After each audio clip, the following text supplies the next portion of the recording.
Session. എല്ലാവർക്കും നമസ്കാരം. ഇന്ന് IFPHന്റെ ഇടതടവില്ലാതെ തുടർന്നു വരുന്ന മലയാളം വെബിനാറിന്റെ 2085 ദിവസമാണ്. ഇന്നത്തെ നമ്മുടെ മലയാളം വിഭാഗത്തിൽ നമുക്കൊരു ക്ലാസ്സാണ്. ക്ലാസ് എടുക്കുവാനായി എത്തുന്നത് ഡോക്ടർ TG മനോജ് കുമാറാണ്. നമ്മുടെ ക്ലാസ്സിലേക്ക് കടക്കുന്നതിന് മുമ്പായി ഒരു നിമിഷം ഈശ്വര പ്രാർത്ഥന. നന്ദി. ഇന്ന് മനോജ് ഡോക്ടർ എടുക്കുന്ന ക്ലാസിന്റെ വിഷയം കണ്ടപ്പോൾ തന്നെ എനിക്കൊരു ഒരു ചിരി സന്തോഷമാണ് ഉണ്ടായത്. ഞാൻ അപ്പോഴേ ഒരു തംസപ്പ് ഇട്ടു. കാരണം വളരെ കാൽപ്പനികമായ രീതിയിലും സാഹിത്യമൊക്കെ ചേർത്താണ് വിഷയം ഇട്ടിരിക്കുന്നത്. കാരണം ചന്ദ്രനും ചന്ദ്രികയും മാറാവ്യാധികളും. അപ്പൊ എന്തൊക്കെ ഞങ്ങൾ കുറെ പ്രതീക്ഷിക്കുന്നുണ്ട്. എന്തായാലും വളരെ നല്ലൊരു വിഷയവുമായിട്ട് ആണ് ഡോക്ടർ ഇന്ന് വന്നിരിക്കുന്നത്. ഡോക്ടർ പല ക്ലാസ്സുകളും നമുക്ക് ഇതിനകം എടുത്തിട്ടുണ്ട്. ഇന്നത്തെ ക്ലാസ്സിലേക്ക് വളരെ സ്നേഹപൂർവ്വം ആദരപൂർവ്വം ഡോക്ടർ ഇന്നത്തെ ക്ലാസ്സിലേക്ക് IFPHന് വേണ്ടി സ്വാഗതം ചെയ്യുന്നു. അതുപോലെ തന്നെ ഡോക്ടറുടെ ക്ലാസ് കേൾക്കുന്നതിന് വേണ്ടി ഇന്ന് സൂം പ്ലാറ്റ്ഫോമിലെത്തിയിട്ടുള്ള എല്ലാ ബഹുമാന്യരായ ഡോക്ടേഴ്സിനെയും ഹോമിയോപ്പതി സ്നേഹികളെയും വളരെ സ്നേഹപൂർവ്വം സ്വാഗതം ചെയ്തുകൊണ്ട് ക്ലാസ്സിലേക്ക് കടക്കാം. ഡോക്ടർ, നമുക്ക് തുടങ്ങാം. നമസ്കാരം പ്രിയപ്പെട്ട IFPHന്റെ കാഴ്ചക്കാരെ, കേൾവിക്കാരെ. മാഡം പറഞ്ഞതുപോലെ ഇങ്ങനൊരു പേര് നമ്മളെ മൂൺലൈറ്റ് ആൻഡ് ക്രോണിക് ഡിസീസ് എന്നാണ് നമുക്ക് ഇംഗ്ലീഷിൽ പറയേണ്ടിയിരുന്നത്. അപ്പം മലയാള സെഷൻ ആയതുകൊണ്ടും ഞാനൊരു കവി ആയതുകൊണ്ടും എനിക്ക് തോന്നി അതിൻ്റെ എന്തുകൊണ്ടത് മലയാളത്തിലോട്ട് പരിഭാഷ ചെയ്തുകൊണ്ട് അങ്ങനെയാണ് ഈ ചന്ദ്രനും ചന്ദ്രികയും മാറാവ്യാധികളും എന്ന ഒരു പേര് വന്നത്. നമുക്ക് നല്ല ഒരു വിഷയമാണ്. എന്നെ സംബന്ധിച്ചിടത്തോളം ഞാൻ എപ്പോഴും പറയാറുണ്ട്, നമ്മള് കാലത്തെ ശ്രദ്ധിക്കണം. അപ്പൊ ഞാൻ പറയാറുണ്ട്, ഈ കവികളെ കുറിച്ചിട്ട് പറയുന്ന ഒരു നിർവചനമുണ്ട്, കവി കാലത്തിന്റെ പ്രവാചകനാണ്. അപ്പോ ഹോമിയോപ്പതി ഡോക്ടർമാരെ സംബന്ധിച്ചോളം നമ്മൾ പറയുന്നത് physician should be a keen observer എന്ന് പറയാറുണ്ട്. അപ്പൊ ഞാൻ എൻ്റെ പല ക്ലാസ്സിലും എല്ലാവരോടും പറഞ്ഞിട്ടുള്ള ഒരു പ്രധാനപ്പെട്ട ഒരു പോയിന്റ് എന്ന് പറഞ്ഞാൽ, കാലാവസ്ഥയിൽ ഉണ്ടാവുന്ന മാറ്റങ്ങളും നമ്മുടെ പ്രപഞ്ചത്തിൽ, നമ്മുടെ ഭൂമിയിൽ സംഭവിക്കുന്ന വ്യതിയാനങ്ങളും എല്ലാം നമ്മുടെ ശ്രദ്ധയിൽ ഉണ്ടായിരിക്കണം. ഹോമിയോപ്പതിനെ കുറിച്ചിട്ട് നമ്മുടെ ഹോമിയോപ്പതി മെട്രോമെഡിക്കൽ പോലും ഈ കാലവുമായിട്ട് ബന്ധപ്പെടുത്തി, കാലാവസ്ഥ ചേഞ്ചസുമായിട്ട് ബന്ധപ്പെടുത്തി അത് രോഗകാരണങ്ങളാകുന്ന അല്ലെങ്കിൽ രോഗം അഗ്രിവേറ്റ് ചെയ്യുന്ന, അമഡറേറ്റ് ചെയ്യുന്ന കണ്ടീഷൻസിനെ കുറിച്ചിട്ട് പറയുന്നുണ്ടെന്ന് നമുക്കറിയാം. അപ്പൊ അതുകൊണ്ട് അവയ്ക്ക് എന്തൊക്കെയോ പ്രാധാന്യങ്ങളുണ്ട്. അപ്പോൾ അത് എങ്ങനെ ബന്ധപ്പെടുന്നു എന്ന് ഞാൻ ആദ്യം പറയാം, എന്നിട്ട് ഹോമിയോപ്പതിക് മെഡിസിനെ കുറിച്ചിട്ട് പറയാം. കാരണം നമ്മൾ പറയുമ്പോൾ നമ്മൾ അതിനൊരു റാഷണലായിട്ട് നമുക്കത് ഉൾക്കൊള്ളാൻ പറ്റണം, അല്ലാണ്ട് അൺസയന്റിഫിക് ആയിട്ട് പറഞ്ഞിട്ട് കാര്യമില്ല. ഹോമിയോപ്പതിനെ കുറിച്ചിട്ട് നമ്മൾ പലപ്പോഴും പറയുമ്പോൾ നമ്മൾ സയന്റിഫിക് ആണ് എന്ന് നമ്മൾ പറഞ്ഞു കഴിഞ്ഞാലും സോക്കാൾഡ് മോഡേൺ സയൻസ് നമ്മളെ സയന്റിഫിക് ആയിട്ട് അംഗീകരിക്കുന്നില്ല. അത് നിങ്ങൾക്ക് എല്ലാവർക്കും അറിയാവുന്ന കാര്യമാണ്. പക്ഷെ നമ്മൾ പരമാവധി തന്നെ സയൻസിന്റെ പിൻബലത്തോടു കൂടി അതിനെ വിവരിക്കാൻ വേണ്ടിയിട്ട്, എക്സ്പ്ലെയിൻ ചെയ്യാൻ വേണ്ടിയിട്ട് നമ്മൾ അതിനു വേണ്ടിയിട്ട് പ്രയത്നിച്ചുകൊണ്ട് ഇരിക്കാറ്. അപ്പോൾ ഇവിടെ ആണെങ്കിൽ പോലും എങ്ങനെ ഈ ചന്ദ്രനും നമ്മുടെ മനുഷ്യനും ആയിട്ട് ബന്ധപ്പെട്ടിരിക്കുന്നു എന്നുള്ള കാര്യത്തെ കുറിച്ചിട്ട് ആദ്യം പറയണമല്ലോ. ഇതിന്റെ കുറെ കാൽപ്പനികതയെ കുറിച്ചിട്ട് പറയുമ്പോൾ പോലും നമ്മള് ചന്ദ്രന് കുറെ പര്യായങ്ങളുണ്ട് നിങ്ങൾക്കറിയാം. അപ്പൊ ചന്ദ്രന്റെ ഒരു പര്യായം നിങ്ങൾക്ക് അറിയാവുന്നല്ലേ, പനിമതി എന്നാണ്. അപ്പോ പനിമതിനെ നമുക്ക് പനിമതി എന്ന രീതിയിൽ നമുക്ക് വിഭജിക്കുകയൊന്നും വേണ്ട. അപ്പോ പനിമതിനകത്ത് പനി എന്നൊരു വാക്കുണ്ട്, നിങ്ങൾക്കറിയാലോ.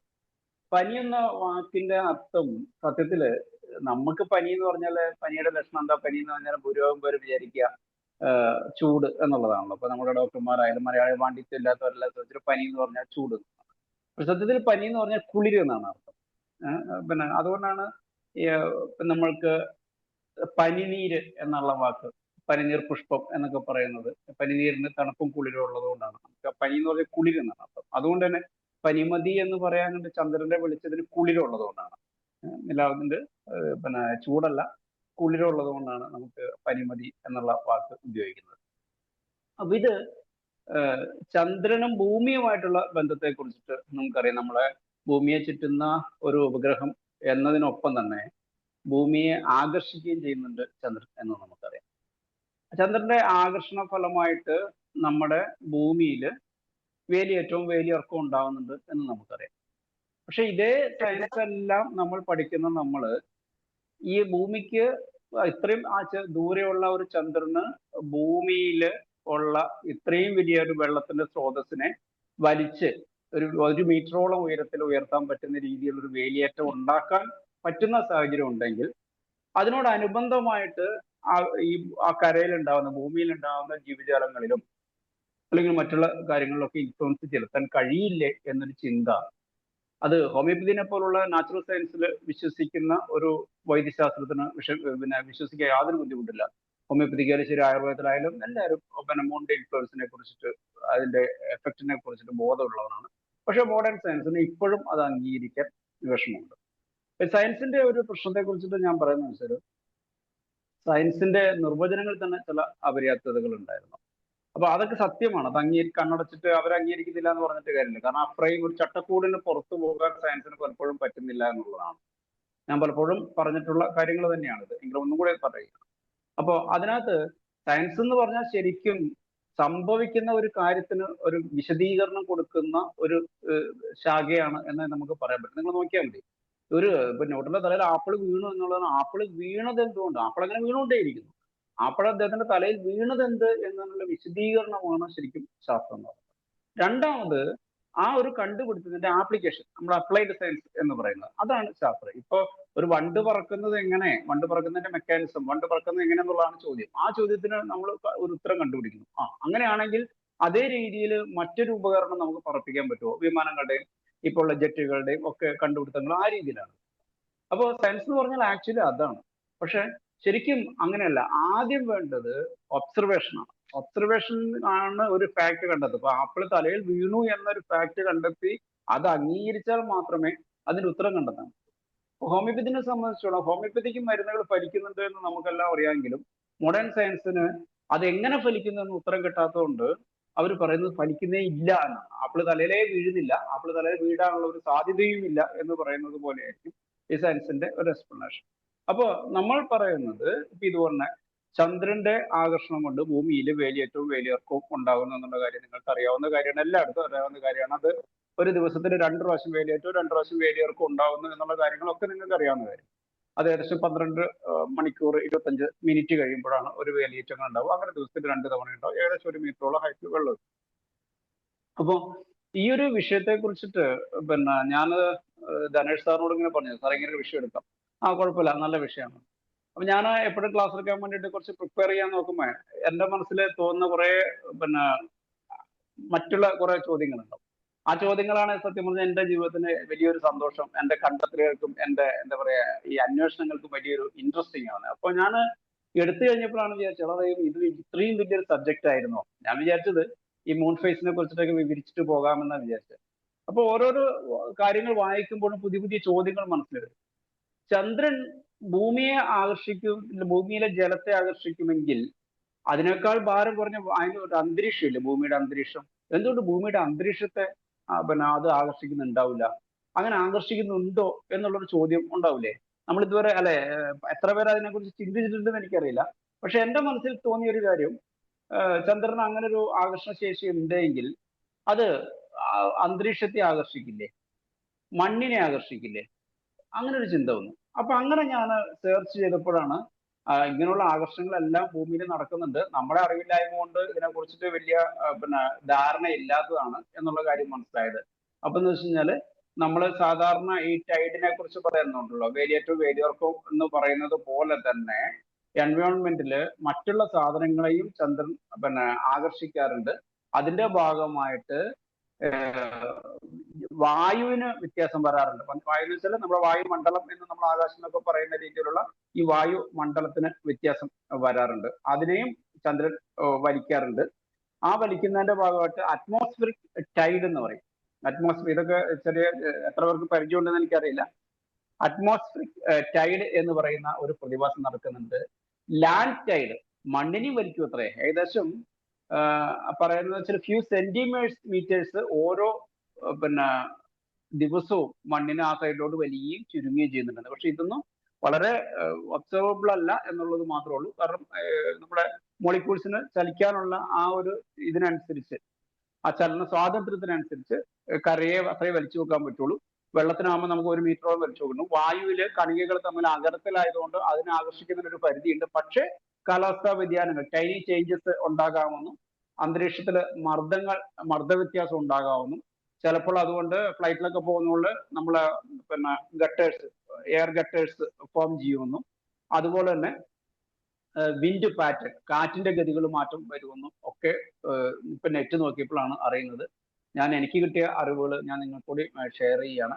അപ്പൊ നമ്മൾ വിചാരിക്കുന്ന പോലെ ഈ വെള്ളത്തിന്റെ ടൈഡ് മാത്രമല്ല, ചന്ദ്രന് കരയെയും അന്തരീക്ഷത്തെയും ഒക്കെ സ്വാധീനിക്കാൻ കഴിയും എന്നുള്ള കാര്യം ഒന്ന് ഓർമ്മിക്കുകയാണ്. അപ്പൊ ഒന്ന് ആലോചിച്ച് നോക്കൂ, ഇത്രയും ശക്തിയുള്ള ഒരു സാധനത്തെ നമ്മുടെ ഭൂമിയുടെ ഉപരിതലത്തിൽ ഏകദേശം 70%, 60-70% വാട്ടർ ആണെന്ന് നിങ്ങൾക്കറിയാം. പിന്നെ ഏകദേശം 60% അല്ല 71% പിന്നെ വെള്ളമാണ്. ഉപരിഭാഗത്താണ്, അതിന്റെ ടോട്ടൽ ബോഡി വെയിറ്റിനല്ല ഭൂമിയുടെ. അപ്പൊ ഉപരിഭാഗത്ത് അത്രയും പിന്നെ വെള്ളമാണ്. ബാക്കി നമ്മൾ പറയുന്നത് 1/4 മാത്രം കര എന്ന് പറയുന്നത് 1/4 പോലും ഇല്ല, 30% അടുത്താണ് നമുക്ക് കരഭാഗം വരിക. അപ്പൊ ഇതിൽ തന്നെ നമുക്ക് കുടിവെള്ളം നിങ്ങൾക്കറിയാം വെറും 2.5%. ഈ 71% വെള്ളത്തിനകത്ത് വെറും 2.5% മാത്രമാണ് കുടിവെള്ളം എന്ന് പറയുന്ന ശുദ്ധജലമുള്ളൂ. ബാക്കിയുള്ളതെല്ലാം സലൈൻ വാട്ടറാണ്, ഉപ്പുവെള്ളമാണ് നമുക്കറിയാം. അത്ഭുതകരമായ ഒരു സാമ്യം എന്താണെന്ന് വെച്ചാൽ, നമ്മുടെ ശരീരത്തിൽ ഏകദേശം 70%, 60 മുതൽ 70% വെള്ളം. നിങ്ങൾക്കറിയാവുന്ന ഒരു കാര്യമായിരിക്കും. 60-70% വെള്ളമാണ്. ടോട്ടൽ ഭൂമിയിൽ 70% വെള്ളമാണ്. നമ്മുടെ തലച്ചോറ് എടുത്തു കഴിഞ്ഞാൽ തലച്ചോറിൽ ഏകദേശം 70%, 60-70% വാട്ടറാണ്. ബാക്കി തലച്ചോറിന്റെ 30% ഫാറ്റ് ആണ്. അപ്പൊ ആലോചിച്ച് നോക്കിയേ, നമ്മുടെ ശരീരത്തിൽ ഇത്രയധികം വെള്ളമുണ്ട്. അപ്പോ ഒരു ശക്തമായ ഒരു ഇവന്റ്, ഒരു പ്രതിഭാസം ഉണ്ടെങ്കിൽ കുറേ കുഞ്ഞു കുഞ്ഞു കാര്യങ്ങൾ അതിന്റെ പിന്നെ കൂടെ തന്നെ അങ്ങോട്ട് പോകുന്നുണ്ടോ എന്ന് വെച്ചാൽ, ചന്ദ്രൻ ഭൂമിയെ ആകർഷിക്കുന്നുണ്ടെങ്കിൽ ആ കൂടെ തന്നെ നമ്മളുടെ ശരീരത്തിലെ വെള്ളത്തെയും വലിച്ചെടുക്കുന്നുണ്ട്. പക്ഷെ അത് കമ്പാരിറ്റീവ്ലി ഈ പിന്നെ വേലിയേറ്റവും ആയിട്ട് കമ്പയർ ചെയ്യുമ്പോൾ ഇതൊക്കെ നെഗ്ലിജിബിൾ ആയിട്ട് കടന്നു പോകും. എന്ന് വെച്ചാൽ ഒരു ടൊർണാഡോ വരിക എന്ന് വിചാരിക്കുക. ടൊർണാഡോ എന്നുള്ളതാണ് നമ്മൾ പ്രത്യക്ഷത്തിൽ കാണുന്നത്. ആ ടൊർണാഡോയുടെ ഭാഗമായിട്ട് ഒരു പ്രദേശത്ത് അനുഭവപ്പെടുന്ന എന്തെല്ലാം കാര്യങ്ങളുണ്ടാവും. ഇലക്ട്രിസിറ്റി പോസ്റ്റുകൾ ഓടിയുന്നുണ്ടാവും, കുറേ സാധനങ്ങൾ പൊട്ടി തകർന്നു വീഴുന്നുണ്ടാവും. ഇതൊക്കെ നടക്കുന്നുണ്ടെങ്കിലും കാണുന്ന വലുത് ആ ടൊർണാഡോ എന്ന് പറയുന്ന ആ ഒരു മഹാസാധനത്തെ മാത്രമായിരിക്കും. അതിന്റെ ഭാഗമായിട്ട് ഇപ്പൊ ചെടികൾക്ക് നാശം വരുന്നുണ്ടാകാം, അവിടെയുള്ള എല്ലാ ജീവജാലങ്ങളെയും മറ്റുള്ള പല രീതിയിൽ ബാധിക്കുന്നുണ്ടാവും, ശ്വാസം മുട്ടിയ ആൾക്കാർ മരിക്കുന്നുണ്ടാകാം എന്ന് പറയുന്ന പോലെ കുറേ ഇവന്റുകൾ അവിടെ നടക്കുന്നുണ്ടാവും. അപ്പൊ ഇതുപോലെ ഒരു മഹാപ്രഭാവത്തിന്റെ കുറേ ചെറിയ ചെറിയ എഫക്റ്റുകൾ നമ്മുടെ ശരീരത്തിലും ജീവജാലങ്ങളിലും എല്ലാം സംഭവിക്കുന്നുണ്ട്. മനുഷ്യന് മാത്രമല്ല, സസ്യജാലങ്ങളെയും ജന്തുക്കളെയും എല്ലാം ഈ മൂൺ ഫേസസും എല്ലാം പരസ്പരം പിന്നെ അതിന്റെ എഫക്റ്റുകൾ നമ്മുടെ ശരീരത്തിൽ ഉണ്ടാകാറുണ്ട്. പക്ഷെ ഇതിന് വേണ്ട രീതിയിൽ നമ്മൾ ശ്രദ്ധിക്കുകയും ഇവയും നമ്മുടെ ശരീരവുമായിട്ട് എങ്ങനെ ബന്ധപ്പെട്ടിട്ടുണ്ട് എന്ന് നമ്മൾ തിരിച്ചറിയാൻ വേണ്ടിയിട്ടുള്ള ഒരു കീൻ ഒബ്സർവേഷൻ, അങ്ങനെ രീതിയിൽ നമ്മൾ ചിന്തിക്കുമ്പോൾ ഭയങ്കര അത്ഭുതകരമായ കുറേ കാര്യങ്ങൾ നമുക്ക് കണ്ടെത്തും. നമുക്കറിയാലോ, homeopathy medicine, moon phases medicine ഉണ്ട്. Moon phase aggravation, moon phase amelioration, അതുപോലെ തന്നെ ഫുൾ മൂൺ, ന്യൂ മൂൺ എന്നൊക്കെ പറഞ്ഞിട്ട് കുറേ കണ്ടീഷൻസ് പുസ്തകത്തിലുണ്ട്. നിങ്ങൾ എത്ര പേര് ഇതിനെക്കുറിച്ച് വളരെ ശ്രദ്ധിച്ചിട്ടുണ്ട് എന്നുള്ള കാര്യമാണ് ഏറ്റവും പ്രധാനപ്പെട്ട കാര്യം. ഞാൻ പറഞ്ഞു, ഓരോ കാലാവസ്ഥ വ്യതിയാനങ്ങൾക്കനുസരിച്ചും നിങ്ങൾ ഇത് ശ്രദ്ധിക്കണം. ഒരു കുട്ടി വരുമ്പോൾ ഞാൻ മുമ്പ് പറയാറുണ്ട്, 7 മാസമായ ഒരു കുട്ടിക്ക് പിന്നെ ചെവിവേദനയായിട്ട് വന്നു കഴിഞ്ഞാൽ, അല്ലെങ്കിൽ കരച്ചിലായിട്ട് വന്നു കഴിഞ്ഞാൽ 7 മാസം എന്ന് പറഞ്ഞാൽ നമ്മൾ ഉടനെ ഓർത്തോണം, ഇത് ടീത്തിങ് ടൈം, പല്ല് വരുന്ന സമയമാണ്. 7 to 8 months. നമ്മുടെ പലപ്പോഴും ഉറക്കം കളയാനുള്ള രാത്രി വരുന്ന കുട്ടികൾ 7-8 മാസമാണ് മിക്കവാറും അത് ടീത്തിങ് പ്രോബ്ലം ആയിട്ട് വരുന്നത് നമ്മുടെ ചുമമില്ലായിരിക്കും. പക്ഷെ നിങ്ങളുടെ മനസ്സിൽ ഒരിക്കലും ആ ചുമമില്ല ഇങ്ങനെ ഒരു ടീത്തിങ് ടൈം ആണ് എന്നൊരു ധാരണയില്ലെങ്കിൽ നിങ്ങൾ സാധാരണ മറ്റുള്ള വേദന സംഹാരികളെ മാനിഫെസ്റ്റോ കോളസിന്റെ ഇങ്ങനെയുള്ള സാധനങ്ങളോ എന്താണെന്ന് പരിഭ്രമിച്ചുകൊണ്ടേയിരിക്കും. പക്ഷെ ഈ 7 മാസം 8 മാസം ആണ് എന്ന് നിങ്ങൾക്ക് ഒരു ബോധം വരികയാണെങ്കിലോ പെട്ടെന്ന് നിങ്ങൾക്ക് ചുമവിലോട്ട് ഇറക്കുക, ഇൻസ്റ്റന്റ് ആയിട്ട് നമുക്ക് ആ വേദന നമുക്ക് കുറച്ച് വിടാനും പറ്റും. ഇതുപോലെ ഇപ്പൊ നിങ്ങൾക്കറിയാം, ഇടിമിന്നലിന്റെ കാലമാണ്, മഴക്കാലം തുടങ്ങിയാണ്. ആ മഴക്കാലത്തിന്റെ ഇടീന്റെ കാലമാണ്. അപ്പൊ മഴയാകുമ്പോൾ നമുക്ക് പെട്ടെന്ന് നമ്മുടെ മെഡിസിൻ റെസ്റ്റോറൻസിലോട്ട് പോകും. പക്ഷെ പിന്നെ ഇടിയുള്ള മിന്നലോട് കൂടിയ മഴയ്ക്ക് വരുന്ന ഈ കാറ്റും മഴയത്തും വരുന്ന മെഡിസിൻസ്, ഈ സിമിലർ സിംറ്റത്തോട് കൂടിയിട്ടുള്ള മെഡിസിൻ, അത് റെസ്റ്റോക്സ് അല്ല, നിങ്ങൾക്കറിയാം റോഡോഡെൻഡ്രോണും അല്ലെങ്കിൽ ഫോസ്ഫറസ് അങ്ങനെയുള്ള മെഡിസിൻസിനാണ് നമ്മുടെ ചിന്ത വരേണ്ടത്. റോഡോഡെൻഡ്രോണും റെസ്റ്റോക്സിനും ഏകദേശം ഒരുപോലുള്ള സിംറ്റംസ് തന്നെ വരിക, ഈ തണുപ്പും മഴയത്തൊക്കെ നനയുന്നതായിരിക്കും. പക്ഷെ electrical changes in the atmosphere എന്നുള്ള രീതിയിലാണ്. അപ്പോൾ നമ്മൾ ഒരു ഡോക്ടർ ആയിരിക്കുമ്പോൾ നമ്മൾ ഇത് കാലത്ത് ശ്രദ്ധിച്ചുകൊണ്ടേയിരിക്കണം. അതുപോലെ ശ്രദ്ധിക്കേണ്ട ഒന്നാണ് മൂൺ ഫേസസ്. മൂൺ ഫേസസിനകത്ത് വെളുത്തുവാവും കറുത്തവാവും, എന്റെ കലണ്ടറിലൊക്കെ പ്രത്യേകിച്ച് ഞാൻ ഈ ഗോയിറ്റിൽ കാര്യമായിട്ട് എനിക്ക് കേസുകൾ വരാറുണ്ട്. അപ്പൊ ഞാൻ മെഡിസിൻസ് കൊടുക്കുന്നത് ഈ മൂൺ ഫേസ് നോക്കിയിട്ടാണ്, ഫുൾ മൂൺ, ന്യൂ മൂൺ. അപ്പൊ അത് കലണ്ടറിൽ, ചെറിയ കലണ്ടറാണ്, ഞാൻ കുറച്ച് വലുതായിട്ട് വട്ടം വരച്ച് വെക്കും. കാരണം പെട്ടെന്ന് ഒറ്റ നോട്ടത്തിൽ ഇത് മൂൺ ഫേസ് ആണോ, അങ്ങനെയാണ് മൂൺ ഫേസ് മുതൽ കഴിക്കേണ്ട മെഡിസിൻസ്, ഡിക്രീസിങ് മൂണിന് കഴിക്കേണ്ട മരുന്നുകൾ, ഫുൾ മൂണിന് കഴിക്കേണ്ട മരുന്നുകൾ, ഈ രീതിയിൽ കാറ്റഗറൈസ് ചെയ്യാം. പക്ഷെ അപ്പൊ ആദ്യം എന്ത് ചെയ്യണം, ഡോക്ടർക്ക് ഇത് ഫുൾ മൂൺ ആണോ ന്യൂ മൂൺ ആണോ എന്ന് അറിഞ്ഞിരിക്കണം. അപ്പൊ അതുകൊണ്ട് ഇന്നു മുതൽ ഇനി ശ്രദ്ധിക്കാത്ത ഡോക്ടർമാർ ഉണ്ടെങ്കിൽ ഇതിന്റെ ഒരു പ്രഭാവം ശരീരത്തിൽ എങ്ങനെ ഉണ്ടാകും എന്നുള്ളത് ഞാൻ പറയാം. അപ്പൊ അതിനനുസരിച്ച് നിങ്ങൾ ഈ മൂൺ ഫേസിനെ ശ്രദ്ധിച്ചുകൊണ്ടിരിക്കുക. ആ മൂൺ ഫേസിനനുസരിച്ചുള്ള മെഡിസിൻസ് കൊടുക്കുക. അപ്പൊ മൂൺ ഫേസിന് അടുത്തുള്ള മെഡിസിൻസിനെ കുറിച്ചിട്ട് ശ്രദ്ധിച്ചപ്പോ ഞാൻ വിചാരിച്ചു, ഇതേപോലെ തന്നെ ഒരു ഒരു ചിന്ത, ഈ സൂര്യൻ അല്ല, ഐ മീൻ ഈ ചന്ദ്രൻ ആകർഷിക്കുമ്പോൾ ഭൂമിയെ ആകർഷിക്കും, ഭൂമിയിലെ എലമെന്റ്സിനെ ആകർഷിക്കുമ്പോൾ ചന്ദ്രന് ഒരു മാഗ്നറ്റിക് ഒരു പുള്ള് ഉണ്ടാവും, നിങ്ങൾക്കറിയാലോ. അപ്പോ ഈ മാഗ്നറ്റിക് പുള്ള് ഉണ്ടാകുമ്പോൾ ഒരു പ്രത്യേക രീതിയിലുള്ള എലമെന്റ്സിനെ ആയിരിക്കും പുള്ളി ചെയ്യുക. നിങ്ങൾക്ക് അറിയാമോ ഈ മാഗ്നറ്റ്സിനെ കുറിച്ചിട്ട് നിങ്ങൾ എത്രത്തോളം ചിന്തിച്ചിട്ടുണ്ടെന്ന് എനിക്കറിയില്ല. നമ്മൾ കാന്തം കാണുന്നുണ്ട്. കാന്തം എന്ന് പറയുമ്പോൾ നിങ്ങൾക്ക് എല്ലാവർക്കും അറിയാം കാന്തിക ശേഷി. ആ കാന്തം വെച്ചിട്ട് നമുക്ക് സാധാരണ ഏറ്റവും കോമൺ ആയിട്ട് ഇരുമ്പ് പോലുള്ള മെറ്റൽസിനെ നമ്മൾ ആകർഷിക്കും, കാന്തം ആകർഷിക്കും. പക്ഷേ ആ ഇരുമ്പ് പോലുള്ള സാധനത്തെ ആകർഷിക്കാൻ ആ കാന്തം കൊണ്ട് പറ്റുള്ളൂ. പക്ഷെ നിങ്ങളൊരു ഡ്രസ്സ് അയൺ ചെയ്യുമ്പോൾ ആ ഡ്രസ്സ് നിങ്ങളുടെ ദേഹത്തോട്ട് ചേർക്കുമ്പോൾ നിങ്ങളുടെ രോമങ്ങൾ മുഴുവൻ ഈ ഷർട്ട് വലിച്ചെടുക്കുക, എന്നിട്ട് കിടക്കിടന്ന് ചിലപ്പോൾ പൊട്ടുന്ന ഒച്ചയും കേൾക്കാം. അപ്പോ ഷർട്ട് അയൺ ചെയ്ത് കഴിഞ്ഞാൽ ആ അയൺ ചെയ്ത ആ ഷർട്ടിന് ഒരു മാഗ്നറ്റിക് ഫോഴ്സ് ഉണ്ട്, ഒരു കാന്തിക ശേഷിയുണ്ട്. ആ കാന്തിക ശേഷിക്ക് നമ്മുടെ ശരീരത്തിൽ രോമങ്ങളെ ആകർഷിക്കാനേ പറ്റുള്ളൂ, അല്ലാണ്ട് അത് ഇരുമ്പിനെ ആകർഷിക്കാൻ പറ്റില്ല. നമ്മൾ കുട്ടികളാകുമ്പോൾ പഠിച്ചിരുന്ന കാര്യമുണ്ട്, തലമുടി ഇങ്ങനെ കോമ്പൗണ്ട് നമ്മുടെ ബ്രഷ് കൊണ്ട് ചീകി കഴിഞ്ഞിട്ട് അതുകൊണ്ട് ഒരു പേപ്പറിനെ നിങ്ങൾക്ക് ആകർഷിക്കാൻ പറ്റും. പക്ഷെ ആ കോമ്പൗണ്ട് നിങ്ങൾക്ക് ഒരു ഇരുമ്പിനെ ആകർഷിക്കാനോ വേറൊരു സാധനത്തിനെ ആകർഷിക്കാനോ പറ്റില്ല. ഇതുപോലെ ഒരു ഹെയർസിനെ ആക്രമിക്കുന്ന വേറെ വേറെ സാധനങ്ങൾ, നമ്മുടെ ഫ്ലാനൽ പോലുള്ള സാധനങ്ങൾ തലയിൽ വരച്ചു കഴിഞ്ഞാൽ മുടിനെ ഇങ്ങനെ കുന്തം പോലെ നിർത്താൻ പറ്റും. അപ്പൊ അതിനെ മാത്രമേ ആകർഷിക്കാൻ പറ്റുള്ളൂ. അപ്പൊ ഇങ്ങനെ പല രീതിയിലുള്ള വ്യത്യസ്തമായ ധാരാളം രീതിയിലുള്ള മാഗ്നറ്റിക് ഫോഴ്സുകളുണ്ട്. നിങ്ങൾ ഈ രീതിയിൽ വ്യത്യസ്തമായിട്ട് എത്ര പേര് ചിന്തിച്ചിട്ടുണ്ടെന്ന് എനിക്കറിയില്ല. ഞാൻ പറയാറുണ്ട്, പ്രകാശം എന്ന് പറയുമ്പോൾ ആദ്യകാലത്ത് സൂര്യപ്രകാശം ഉണ്ടായിരുന്നു, പിന്നെ നമ്മൾ മണ്ണെണ്ണന്റെ പ്രകാശം, മണ്ണെണ്ണ വിളക്കിന്റെ പ്രകാശങ്ങൾ, അത് വേറൊരു പ്രകാശമായിരുന്നു. മിന്നാമിനിങ്ങിന്റെ പ്രകാശം മറ്റൊന്നായിരുന്നു. സൂര്യനിൽ നിന്ന് വരുന്ന പ്രകാശം, ചന്ദ്രനിൽ നിന്ന് വരുന്ന പ്രകാശം, നക്ഷത്രങ്ങളിൽ നിന്ന് വരുന്ന പ്രകാശം. പിന്നെ നമ്മൾ ആർട്ടിഫിഷ്യൽ പ്രകാശങ്ങൾ കണ്ടിട്ടു, LED ലൈറ്റുകൾ കണ്ടു, പിന്നെ അല്ലാതെയുള്ള ബൾബുകൾ കണ്ടു, ഫിലമെന്റ് ബൾബുകൾ കണ്ടു. അപ്പൊ അങ്ങനെ ഓരോരോ രീതിയിൽ പ്രകാശം, ഇതെല്ലാം വ്യത്യസ്തമായ പ്രകാശങ്ങളാണ്. ഞാൻ നേരത്തെ പറഞ്ഞ പോലെ വ്യത്യസ്തമായ പ്രകാശങ്ങളുള്ളതുപോലെ വ്യത്യസ്തമായ മാഗ്നറ്റിക് ഫീൽഡുകളുണ്ട്. പക്ഷെ അതിനെക്കുറിച്ചിട്ട് ഈ ലോകത്ത് എക്സിസ്റ്റ് ചെയ്യുന്ന ചില കാര്യങ്ങളെ കുറിച്ചിട്ട് പോലും നമ്മൾ ശ്രദ്ധിക്കാറില്ല. അപ്പൊ ചില മാഗ്നറ്റിന്, കാന്തങ്ങൾക്ക് ചില സാധനങ്ങളെ ആകർഷിക്കാൻ പറ്റുള്ളൂ. അപ്പൊ ഇരുമ്പിനെ ആകർഷിക്കുന്ന ആ ഇരുമ്പോണ്ട് ഉണ്ടാക്കുന്ന രീതിയിലുള്ള കാന്തങ്ങൾക്ക് പൊതുവെ ഫെറോ മാഗ്നറ്റ്സ് എന്നാണ് നമ്മൾ പറയാം. അപ്പൊ അയണിനെ അതിനെ ആകർഷിക്കാൻ പറ്റും, നിക്കൽ പോലുള്ള ചില സാധനങ്ങളെ, അങ്ങനെയുള്ള സാധനങ്ങളെ മാത്രമേ അതിനെ ആകർഷിക്കാൻ പറ്റുള്ളൂ, അല്ലാണ്ട് എല്ലാ സാധനത്തിനെയും അതിനെ ആകർഷിക്കാൻ പറ്റില്ല. അപ്പോൾ ഈ പ്രത്യേക വസ്തുക്കളെ മാത്രം ആകർഷിക്കാൻ പറ്റുന്ന രീതിയിലുള്ള, നമ്മൾ സാധാരണ കോമണസ്റ്റ് ആയിട്ട് കാണുന്ന ഫെറോ മാഗ്നറ്റ്സ് എന്ന് പറയുന്ന കുറച്ച് സാധനങ്ങൾ, അവയ്ക്ക് അവർക്ക് ഇപ്പോൾ അലൂമിനിയത്തിനെ ആകർഷിക്കാൻ പറ്റൂല. കോപ്പറിനെ ആകർഷിക്കല് കുറച്ച് വികർഷിക്കുകയാണ് അത്ര ചെയ്യുക. അതിന് ചില എലമെന്റ് അല്ല ചില പ്രത്യേക മെഷീൻസ് ഒക്കെ വെച്ചിട്ടാണ് അതിന്റെ വികർഷണം ഒക്കെ കണ്ടുപിടിക്കാൻ പറ്റുക. അപ്പോൾ ചില മാഗ്നറ്റിക് ഫോഴ്സിന് ചിലതിനെ മാത്രം ആകർഷിക്കാൻ പറ്റും. അപ്പോൾ ഞാൻ ചിന്തിച്ചൊരു കാര്യമുണ്ട്, ഈ ചന്ദ്രൻ ആകർഷിക്കുമ്പോൾ ചന്ദ്രൻ ചിലപ്പോ ഭൂമിയിലെ ഒരു പർട്ടിക്കുലർ മിനറൽസിനെ, എലമെന്റ്സിനെ മാത്രമാണ് ആകർഷിക്കുന്നത് കൊണ്ടായിരിക്കും ഇവ ഭൗമോപരിതലത്തിൽ വരുന്നത് എന്നൊന്ന് ചിന്തിക്കാം. വെറുതെ ചിന്തിച്ചു നോക്കി, നിങ്ങളൊന്ന് ചിന്തിച്ചു നോക്കാവുന്ന ഒരു കാര്യമാണല്ലോ. ഏതായാലും ഇത് ആകർഷിക്കുന്നു. അപ്പൊ എന്ത് ചെയ്യും, ദീർഘകാലമായിട്ടുള്ള ആകർഷണം കൊണ്ട് ഭൂമി എങ്ങനെയാണോ ഉണ്ടായത്, ഭൂമിയിൽ ഈ ചന്ദ്രനെ ആകർഷിച്ചിട്ട് ചന്ദ്രന്റെ ആകർഷണ വലയത്തിൽ കൊള്ളാൻ പറ്റാവുന്ന എലമെന്റ്സ് എല്ലാം മുകളിലോട്ട് വരുന്നത് കൊണ്ട് ചന്ദ്രന്റെ ഭൂമിയുടെ ഉപരിതലത്തിൽ ഇത്രയും എലമെന്റ്സ് വന്നു എന്നൊന്ന് കരുതി കഴിഞ്ഞാലോ. അങ്ങനെ ചിന്തിച്ചപ്പോൾ ഞാൻ എർത്ത് ക്രസ്റ്റില് എന്തൊക്കെ എലമെന്റ്സ് ഉണ്ടെന്ന് തേടിപ്പോയി.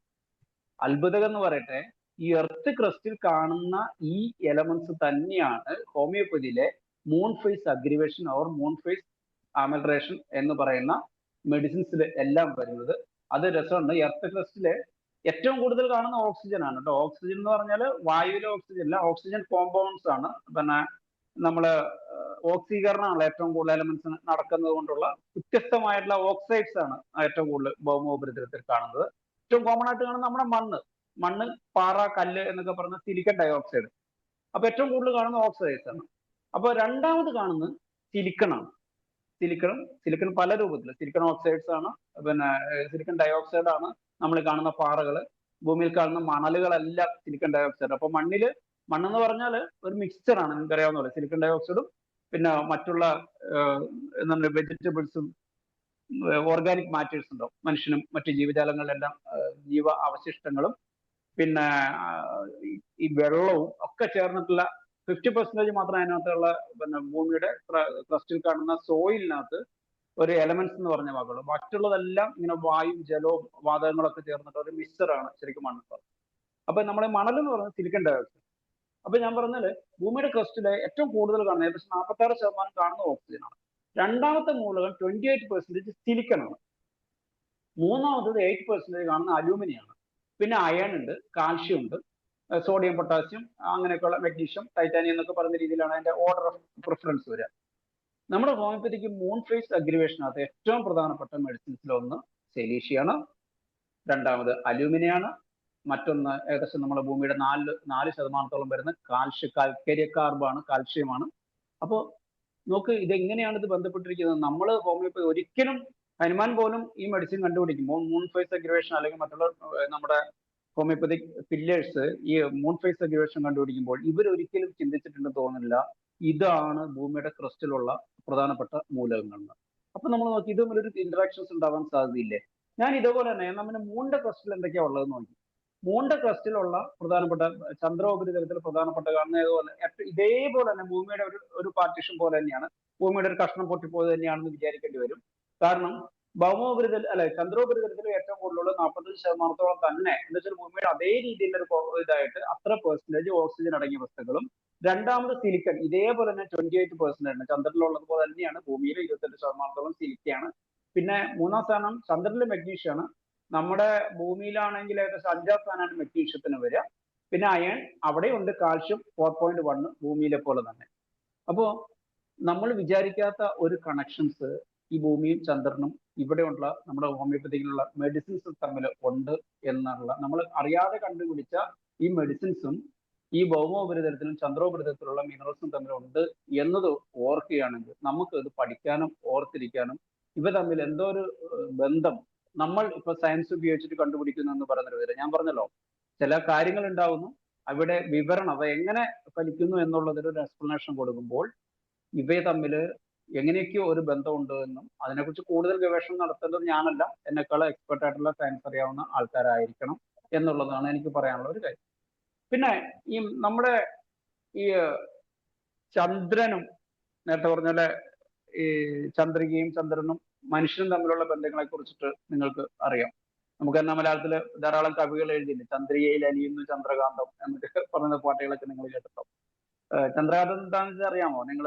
ഈ മൂൺ സ്റ്റോൺ എന്ന് പറയുന്ന ഒരു സാധനമല്ലേ മൂൺ സ്റ്റോൺ, ഈ മൂൺ സ്റ്റോൺ ആണ് ചന്ദ്രകാന്തം എന്ന് പറയുന്നത്. അപ്പം ഈ ചന്ദ്രകാന്തം ചന്ദ്രികയിൽ അലിയൊന്നുമില്ല, പക്ഷെ അതിനുള്ളിൽ നോക്കിക്കഴിഞ്ഞാൽ ചന്ദ്രനെ പോലെ നല്ല ഒരു സുഖമുള്ള ഒരു നിറമാണ് എന്നുള്ളത് കൊണ്ടാണ്. അത് തന്നെ പലതര കളറിലുണ്ട്. പിന്നെ ആ ചന്ദ്രകാന്തം എന്ന് പറയുന്നത് നിങ്ങൾക്കറിയാം, ചന്ദ്രകാന്ത കല്ല് നമ്മുടെ മാലയൊക്കെ കോർക്കാൻ വേണ്ടിയിട്ട് ഉപയോഗിക്കുന്ന ഒരു സാധനമാണ്. നമ്മുടെ 1969 പിന്നെ ആദ്യമായിട്ട് ചന്ദ്രനിൽ ഇറങ്ങിയത്. അപ്പൊ അതിന്റെ ഓർമ്മയ്ക്കായിട്ട് ഫ്ലോറിഡക്കാര്, അമേരിക്കയിലെ ഫ്ലോറിഡ അവരുടെ സ്റ്റേറ്റിന്റെ അവരുടെ ഔദ്യോഗിക രത്നമായിട്ട് ഈ ചന്ദ്രകാന്തത്തെയാണ് അവര് പിന്നെ പ്രഖ്യാപിച്ചത്. ഈ അത്രയും വർഷത്തിന് ശേഷം അന്ന് ചന്ദ്രനിൽ ഇറങ്ങിയതിന് ശേഷം ഈ 35 വർഷത്തിന് ശേഷമാണ് രണ്ടാമത് ഇപ്പൊ നമ്മൾ ഒരു പ്രഖ്യാപിതമായിട്ട് പഠിത്തം നമ്മൾ നടന്ന ചന്ദ്രനിലോട്ടുള്ള ഒരു യാത്ര പോയത്. എന്നിട്ട് നമ്മൾ ചന്ദ്രനിൽ ഇറങ്ങിയുമില്ല. അപ്പൊ ഈ ചന്ദ്രനിൽ ഇറങ്ങാണ്ട് തന്നെ തിരിച്ചു വന്നിട്ട് ആ പേടകം ഭൂമിയിൽ പതിക്കുന്ന നേരത്തെ കത്തിക്കരിഞ്ഞവൻ ഔട്ടർ കത്തിക്കരിഞ്ഞതുപോലെ കരിഞ്ഞിട്ടാണ് കടലിൽ വീണത്. അപ്പൊ അതുകൊണ്ട് തന്നെ ഒരു കോൺട്രവേഴ്സ്യൽ ആയിട്ടുള്ള ഇഷ്യൂ ഉണ്ടായിരുന്നു. പണ്ടേ ഇവർ ചന്ദ്രനിൽ ഇറങ്ങിയിട്ടില്ല എന്ന് പറഞ്ഞിട്ട് കുറേ നിങ്ങൾക്ക് അറിയാമെന്ന് അറിയില്ല, നെറ്റിൽ നോക്കിയാൽ മതി, ചന്ദ്രനില് മനുഷ്യന്മാരെ ഇറങ്ങിയിട്ടില്ല എന്ന് പറഞ്ഞിട്ടുള്ള കുറെ ആർട്ടിക്കിൾസും അതിന് കൃത്യമായി അവർ പറയുന്ന കുറെ തെളിവുകളുണ്ട്. അവിടുത്തെ നിഴലുകളുടെ പ്രത്യേകതകൾ എന്നൊക്കെ പറഞ്ഞിട്ട് കുറേ കാര്യങ്ങളുണ്ട്. ഇതൊക്കെ പറയുന്നത് ഒരു സെറ്റ് ഇട്ടിട്ട്, അമേരിക്കയ്ക്കാണോ സെറ്റ് ഇടാൻ വിഷമമുള്ളത്, അപ്പോ അവര് ഒരു സിനിമ സെറ്റിനായിട്ട് ഷൂട്ട് ചെയ്തതാണ്. കാരണം അന്ന് അവർ ഈസി ആയിട്ട് ഇറങ്ങിയിട്ട് വന്നിട്ട് 35 കൊല്ലം കഴിഞ്ഞിട്ട് അത്രയും സാങ്കേതിക വിദ്യ വളരുന്നതിന് 35 കൊല്ലം പഴക്കമുള്ള ഒരു കാലഘട്ടത്തിനകത്ത് ചന്ദ്രനിൽ പോയിട്ട് ഇവർ തിരിച്ചു വന്നുവെങ്കിൽ ഇന്ന് ഇവർക്ക് ഈ പേടകം കരിയാതെ വിട്ട ഭൂമിയിൽ ഇറക്കാൻ പാടില്ലേ എന്നൊക്കെയാണ് ചോദ്യങ്ങൾ വരുന്നത്. ഇന്ന് എന്തുകൊണ്ട് ഇറങ്ങിയില്ല എന്നൊക്കെ ചോദ്യങ്ങളുണ്ട്. അതൊക്കെ നിങ്ങൾക്ക് താല്പര്യമുള്ളവർ, ഇതിനെക്കുറിച്ചൊക്കെ താല്പര്യമുള്ളവർ നിങ്ങൾ വീണ്ടും വീണ്ടും നെറ്റിൽ സെർച്ച് ചെയ്ത് കഴിഞ്ഞാൽ ശരിയും തെറ്റും എന്ന് പറയുന്നത് നമുക്ക് ആ കൺഫ്യൂഷൻ ആവും. ഇത് തെറ്റാണെന്ന് പറയുന്ന കുറെ ഒരു വിഭാഗം ശാസ്ത്രജ്ഞന്മാർ കുറെ തെളിവുകളും ഇത് ശരിയാണെന്ന് വാദിക്കുന്നവരുണ്ടോ. അപ്പൊ ഇങ്ങനെയൊക്കെയുള്ള കുറെ ഈ സയൻസ് പറയുന്നതിന് നമുക്ക് 100% വിശ്വസിക്കാൻ പറ്റില്ല. കാരണം സയൻസ് ഈ അപ്പപ്പോ കണ്ടവൻ അപ്പാന്ന് വിളിക്കുന്ന ഒരു സ്വഭാവം ഉള്ളതാണെന്ന് പറയാറുണ്ട്. കാരണം ഓരോ കാലത്തും ഓരോ എക്സ്പ്ലനേഷൻ ആയിരിക്കും. ഓരോ എക്സ്പ്ലനേഷൻ വന്ന് അതിന്റെ പേരിൽ കുറേയൊക്കെ PhD കിട്ടി, ഈവൻ നോബൽ പ്രൈസും കിട്ടിയതിന് ശേഷം ആ തീസിസ് കംപ്ലീറ്റ് പോയിട്ട് വേറൊരാൾ പുതിയൊരു സിദ്ധാന്തം കൊണ്ടുവരും. ആ പേരിലും കുറെ പേർക്ക് തീസിസും PhDയും പിന്നെ നോബൽ പ്രൈസും കിട്ടും. ഇങ്ങനെയൊക്കെയാണ് സയൻസിന്റെ കാര്യം. സയൻസ് അപ്പൊ അവർ അഭിമാനത്തോടു കൂടി പറയുന്നത് സയൻസ് മാറ്റത്തിന് വിധേയമാണ്, ഹോമിയോപ്പത്തിനെ പോലെ മാറാതിരിക്കുന്നതുകൊണ്ട് പിന്നെ അതെല്ലാം സയന്റിഫിക് ആണെന്നുള്ളത്. അപ്പൊ എന്തെങ്കിലും ആയിക്കോട്ടെ. അപ്പൊ ഞാൻ പറഞ്ഞത് ഈ മനുഷ്യ ശരീരവും ചന്ദ്രനും തമ്മിലുള്ള ബന്ധം പഴയ കാലം മുതൽ തന്നെ ആൾക്കാർ, നമ്മൾ ഈ പാട്ടിൽ പറയുന്നതിന് മുമ്പൊക്കെ തന്നെ ആൾക്കാരുടെ ധാരണയിലുണ്ടായിരുന്നു. നമ്മൾ പഴയ കാലത്ത് മുടി മുറിക്കാൻ പോകുമ്പോൾ പറയുന്ന ഒരു കാര്യമുണ്ട്, ന്യൂമൂൺ നോക്കിയിട്ട് അമാവാസി സമയത്ത് പിന്നെ മുടി മുറിക്കണം എന്നാണ് പറയാറുള്ളത്. കാരണം മുടി വളർച്ചയ്ക്ക് സഹായിക്കും അത്ര ഈ നമ്മൾ കറുത്തവർ. നിങ്ങൾക്ക് അറിയാമായിരിക്കും. ഇപ്പൊ എന്റെ നമ്മുടെ സംശയത്തിന്റെ ആ സെഷൻ ആവുന്ന സമയത്ത് എന്റെ പ്രിയപ്പെട്ട സീനിയർ ഡോക്ടർമാര് അവരുടെ നാട്ടിലുണ്ടാകുന്ന ഇങ്ങനെയുള്ള കുറെ പിന്നെ ചില നാട്ടു പഴഞ്ചൊല്ലുകളും മറ്റുള്ള കാര്യങ്ങൾ നാട്ടുകാര്യങ്ങളും നിങ്ങൾ പറയുകയാണെങ്കിൽ എനിക്കും കൂടി അത് അറിവുള്ളതായിരിക്കും, മനസ്സിലാക്കാൻ പറ്റും. അപ്പൊ എന്റെ നാട്ടിൽ പറയുന്ന ഒരു കാര്യമുണ്ട്, ഈ കർത്താവിന് മുടി മുറിക്കുന്നത് നല്ലതാണ്, മറ്റുള്ള സമയത്ത് മുടി മുറിച്ചാൽ മുടി കൊഴിയും, അപ്പൊ ഈ കർത്താവിന്റെ സമയത്ത് മുടി മുറിക്കാൻ പറയും. അതുപോലെ ഈ മരങ്ങൾ മുറിക്കുമ്പോ, പ്രത്യേകിച്ച് വീടിനും ഒക്കെ പണിക്കുള്ള സാധനങ്ങൾ ഒക്കെ ഉണ്ടാക്കുമ്പോ അവര് പക്കം നോക്കിയിട്ട് മുറിക്കാന്ന് പറയും. വാവിനനുസരിച്ച് പക്കം നോക്കിയിട്ട് മുറിക്കാന്ന് പറയും. അതിന്റെ കാര്യം എന്ന് വെച്ചാൽ ഈ പക്കം നോക്കി മുറിച്ചിട്ടില്ലെങ്കിൽ ഏത് മരവും കുത്തിപ്പോവുക എന്ന് പറയുന്ന ഒരു പ്രാണി കുത്തുന്ന ഒരു എഫക്റ്റ് ഉണ്ടല്ലോ, കുത്തിപ്പോവും. അതുകൊണ്ട് ഈ പക്കം നോക്കി മുറിക്കുക എന്ന് പറയുന്ന ഒരു രീതിയുണ്ട്. അങ്ങനെയാണ് അന്നത്തെ കാലത്ത് മരം മുറിച്ചുകൊണ്ടിരുന്നത്. ഇപ്പൊ ഒന്നും അങ്ങനെ നോക്കാറില്ലെന്ന് തോന്നുന്നു. അങ്ങനെയുള്ള കുറെ കാര്യങ്ങളുണ്ട്. അതുപോലെ തന്നെ ഈ വാവുകളോട് അനുബന്ധിച്ച് പിന്നെ കന്നുകാലികൾക്ക് നമ്മൾ മേറ്റ് ചെയ്യിക്കാൻ വേണ്ടിയിട്ട് കൊണ്ടുപോകും. അത് നിങ്ങൾക്ക് അറിയാമായിരിക്കും. കാരണം കന്നാലിക്ക് വാവ് എടുത്ത് അവരുടെ ഓവുലേഷൻ ടൈം ആയിരിക്കും. വാവിന്റെ സമയമാകുമ്പോൾ ഞങ്ങളുടെ നാട്ടിലൊക്കെ ധാരാളം മൃഗങ്ങളുള്ളതായുണ്ട്. ഈ ഓവുലേഷൻ ടൈം അത് ഈ വാവിനോട് അനുബന്ധമായിട്ടായിരിക്കും. അപ്പൊ ഈ പശുക്കളുടെ ഈ കറച്ചലുകൾ കേൾക്കാമായിരിക്കും. അപ്പൊ അതിന് വീണ ചേർക്കാൻ വേണ്ടിയിട്ട് അന്നൊക്കെ ഇന്നത്തെ പോലുള്ള പരിപാടിയല്ലല്ലോ. അന്നൊക്കെ കാളകളുടെ അടുത്ത് മൂരികൾ വളർത്തുന്ന വീട്ടുകളുണ്ടാവും. അപ്പൊ ആ വീട്ടുകളിൽ പോയിട്ട് അവരെ മേറ്റ് ചെയ്യിച്ച് അങ്ങനെയാണ് പ്രജനനം നടത്തിക്കൊണ്ടിരുന്നത്. ഇന്നതല്ല. ഇന്ന് ഏകദേശം ആ ഓവുലേഷന്റെ ടൈം ആകുമ്പോൾ മൃഗാശുപത്രിയിൽ നിന്ന് വന്നിട്ട് ഇഞ്ചക്ഷൻ ചെയ്യുകയാണെന്നുള്ള കാര്യങ്ങളൊക്കെ നിങ്ങൾക്കറിയാം. അപ്പൊ പിന്നെ ഇതുപോലെ ഈ ഓവുലേഷനും ആയിട്ട് മൃഗങ്ങളുടെ ഓവുലേഷൻസും ഒക്കെ ആയിട്ട് പിന്നെ ഒരു ബന്ധം പലപ്പോഴും നമ്മൾ പ്രാചീനമായിട്ട് പറയാറുണ്ട്. അപ്പോ ഈ അതുപോലെ തന്നെ മനുഷ്യനുമായിട്ട് ബന്ധമുണ്ട്. മനുഷ്യനായിട്ട് ബന്ധമുള്ളതിനെ കുറിച്ചൊക്കെ പറയുന്നത്, മനുഷ്യന്റെ നമ്മള് പ്രതിമാസ സൈക്കിൾ എന്ന് പറയുന്നത് നിങ്ങൾക്കറിയാവുന്ന പോലെ മന്ത്ലി പീരീഡ്സ് 28 ദിവസം. അപ്പൊ എന്തുകൊണ്ട് 28 ദിവസം വന്നു എന്നുള്ളതിനെ കുറിച്ചിട്ട് പറയുന്നത്, ഇത് ചന്ദ്രമാസമാണ് അല്ലെ. എന്ന് വെച്ചാൽ ഇംഗ്ലീഷ് കലണ്ടർ അനുസരിച്ച് എല്ലാ ശരീരം പ്രവർത്തിക്കുന്നത് നമ്മൾ ചന്ദ്രമാസത്തുള്ള മലയാളം കലണ്ടർ അനുസരിച്ച് 28 ദിവസമുള്ള മലയാളം കലണ്ടർ അനുസരിച്ചിട്ടാണ് ശരീരം പ്രവർത്തിക്കുന്നത്. ഇത് ഇപ്പോഴായിട്ടുള്ള ഒരു കണ്ടുപിടുത്തമല്ല. ഇത് കുറേ വർഷങ്ങൾക്ക് മുമ്പ് തന്നെ ഉണ്ടായിരുന്ന ഒരു ഫൈൻഡിങ്സ് ആണ്. എന്ന് വെച്ചാൽ 6-ാം നൂറ്റാണ്ടില് വരാഹമിഹിരൻ എന്ന് പറയുന്ന, നിങ്ങൾക്കറിയാമായിരിക്കും വരാഹമിഹിരനെ കുറിച്ചിട്ട് കേട്ടിട്ടുണ്ടോ. വേദങ്ങളുമായിട്ടും അല്ല ഈ വാനശാസ്ത്രവും ജ്യോതിഷവും ഒക്കെ ആയിട്ട് ബന്ധപ്പെട്ട ഒരാളായിരുന്നു വരാഹമിഹിരൻ. ഈ വരാഹമിഹിരൻ അന്നത്തെ കാലത്ത് ഈ പറഞ്ഞിട്ടുണ്ട് ഈ ശരീരവും മനസ്സും തമ്മിലുള്ള ബന്ധത്തെ കുറിച്ചിട്ട്. അപ്പൊ അന്ന് അദ്ദേഹം പറഞ്ഞിരിക്കുന്നത് ഒരു കാര്യം എന്ന് വെച്ചാല് കുജേന്ദു ഹേതു പ്രതിമാസ ആർത്തവ എന്ന ഒരു വചനം അദ്ദേഹം പറഞ്ഞിട്ടുണ്ട്. കുജേന്ദു, ഇന്ദു എന്ന് പറഞ്ഞാൽ ചന്ദ്രനാണ്, ഇന്ദു ഹേതു എന്ന് പറഞ്ഞാൽ കാരണം. ചന്ദ്രൻ കാരണമാണ് പ്രതിമാസ ആർത്തവം വരുന്നത് എന്ന് എത്രയോ വർഷം 6-ാം നൂറ്റാണ്ടിൽ ജീവിച്ചിരുന്ന, ഉജ്ജയിനിൽ ജീവിച്ചിരുന്ന ചന്ദ്രഗുപ്ത മൗര്യന്റെ ഒക്കെ ആ ഒരു കാലഘട്ടത്തിൽ ജീവിച്ചിരുന്ന ജ്യോതിഷവും അതുപോലെ തന്നെ പിന്നെ ജ്യോതിശാസ്ത്ര പണ്ഡിതനൊക്കെ ആയിരുന്ന അദ്ദേഹം പറഞ്ഞിട്ടുള്ള ഒരു കാര്യമാണ്. അത്ര കാലങ്ങൾക്ക് മുമ്പ് ശരീരത്തിന്റെ ആർത്തവം നിയന്ത്രിക്കുന്നത് ചന്ദ്രനുമായിട്ട് പല ബന്ധപ്പെടുത്തിയിട്ടാണ് എന്നാണ് അദ്ദേഹം പറഞ്ഞത്. എന്ന് വെച്ചാൽ അല്ല വാവിന് വരുമെന്നുള്ള, ചന്ദ്രനുമായിട്ട് ചന്ദ്രന്റെ മൂവ്മെന്റുമായിട്ടാണ് ആ ശരീരം ബന്ധപ്പെട്ടിരിക്കുന്നത്, യൂട്രസുമായിട്ട് ബന്ധപ്പെട്ടിരിക്കുന്നത് എന്ന് പറയുന്നു. അത് മാത്രമല്ല ഞാൻ പിന്നെ ഒബ്സർവ് ചെയ്ത് കഴിഞ്ഞപ്പോൾ പല മൃഗങ്ങളുടെയും ഗർഭകാലം, അപ്പൊ മനുഷ്യന്റെ നമ്മുടെ ഗർഭകാലം നമ്മൾ പറയുന്നത് 10 മാസം എന്ന് പറയുന്നു. 10 മാസം എന്ന് പറയുമ്പോൾ നമ്മൾ ഡോക്ടർമാരായതുകൊണ്ട് നമുക്കറിയാം ഈ 10 മാസം എന്ന് പറയുന്നത് 10 ഇംഗ്ലീഷ് കലണ്ടർ അല്ലല്ലോ. ഈ 280 ഡേയ്സ് അല്ലേ, 40 വീക്കാണ് അല്ലെ. 40 വീക്ക് എന്ന് വെച്ചാൽ 40 7 250 പ്ലസ് ഓർ മൈനസ് ആണ് നമ്മൾ പറയുന്നത്. അപ്പൊ 10 ചന്ദ്രമാസമാണ്. അമ്മ എന്നെ 10 മാസം ചുവന്ന് പ്രസവിച്ചു കഴിഞ്ഞാൽ 10 ഇംഗ്ലീഷ് മാസം അല്ല, 10 മലയാള മാസമാണ്. 10 മാസമാണ്. ഈ പല മൃഗങ്ങളുടെയും ഗർഭകാലം ഞാൻ നോക്കുമ്പോൾ പൂച്ചകളുടെ 56 ദിവസമാണ്. എന്ന് വെച്ചാൽ 28 28 into 28 58 അല്ല ഈ പിന്നെ 56 ഡേയ്സ് ആണ്. എന്ന് വെച്ചാൽ 2 മാസമാണ് ഈ പൂച്ചകളുടെ ഇത് വരുന്നത്. ആനകളുടെ ഏകദേശം മാസം അവര് പിന്നെ 22 മാസമാണ്. അപ്പൊ ഇവയെല്ലാം തമ്മിൽ ഈ അതെല്ലാം കണക്കാക്കുന്നത് ഈ 28 ഡേയ്സിന്റെ ഒരു കലണ്ടർ വെച്ചിട്ടാണ് ഈ ശരീരം പ്രവർത്തിക്കുന്നത്. അപ്പൊ ഇതിനെ കുറിച്ചിട്ട് ഞാൻ വീണ്ടും അന്വേഷിച്ചു. അപ്പൊ 28 ദിവസത്തിന്റെ ഇതിനെ കുറിച്ചിട്ട് കലണ്ടറിനെ കുറിച്ചിട്ട് പറയുമ്പോൾ ഈ ശരീരത്തിലെ എല്ലാ പ്രവർത്തനങ്ങളും നിയന്ത്രിക്കുന്നത് നമ്മുടെ ശ്വസനമാണെന്ന്. എല്ലാ പ്രവർത്തനങ്ങളും പിന്നെ അതിന്റെ ശ്വസനത്തിന്റെ കൂടെയാണ് പ്രവർത്തിക്കുന്നത്. ഞാൻ നേരത്തെ ടൊർണാഡോയുടെ കാര്യം പറഞ്ഞിരുന്നു.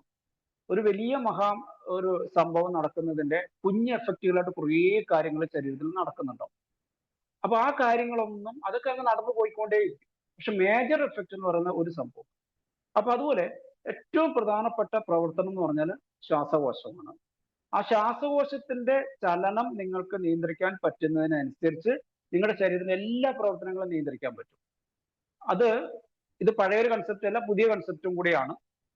അതുകൊണ്ടാണ് ഇപ്പൊ നിങ്ങൾ BM ഹെഗ്ഡനെ ഞാനൊരു മാനസിക ഗുരുവായിട്ട് കരുതുന്ന ഒരാളാണ് BM ഹെഗ്ഡെ. അദ്ദേഹത്തിന്റെ റീസെന്റ് ആയിട്ട് ഒരു വീഡിയോ ഉണ്ടായിരുന്നു. അപ്പൊ അദ്ദേഹവും പറയുന്നിട്ടുള്ള ഒരു കാര്യം തന്നെയാണ്, നിങ്ങളുടെ ശരീരത്തിലെ എല്ലാ പ്രവർത്തനങ്ങളും ശ്വാസവുമായിട്ട് ബന്ധപ്പെട്ടിരിക്കുന്നു.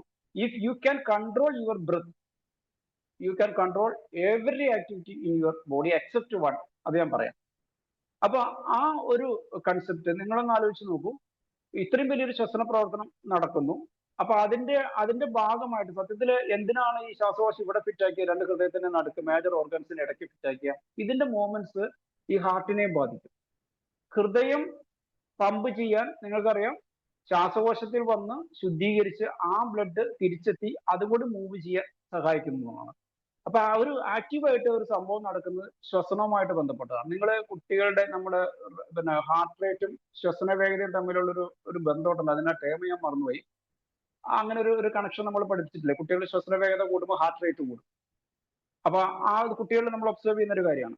അപ്പൊ ഇതുപോലെ തന്നെയാണ് നമ്മുടെ ശ്വസന വേഗത നമ്മൾ നിയന്ത്രിച്ചു കഴിഞ്ഞാൽ നമ്മുടെ എല്ലാ ഓർഗൻസിന്റെയും പ്രവർത്തനങ്ങളെ കൺട്രോളിലാക്കുക. അതുകൊണ്ടാണ് യോഗയിൽ പ്രാണായാമം എന്ന് പറയുന്നത്. പ്രാണനെ ആയാമം ചെയ്യുക, നിയന്ത്രിക്കുക.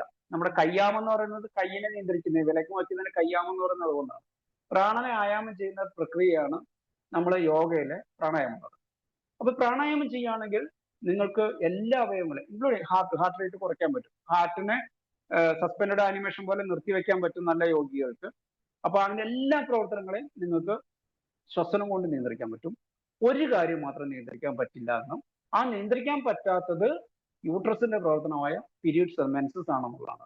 ഇതിനെ കൺട്രോൾ ചെയ്യുന്നത് നമ്മുടെ പിനിയൽ ഗ്ലാൻഡ് എന്ന് പറയുന്ന നമ്മുടെ തലച്ചോറിലെ the only unpaired gland in our body is the pineal gland, you no.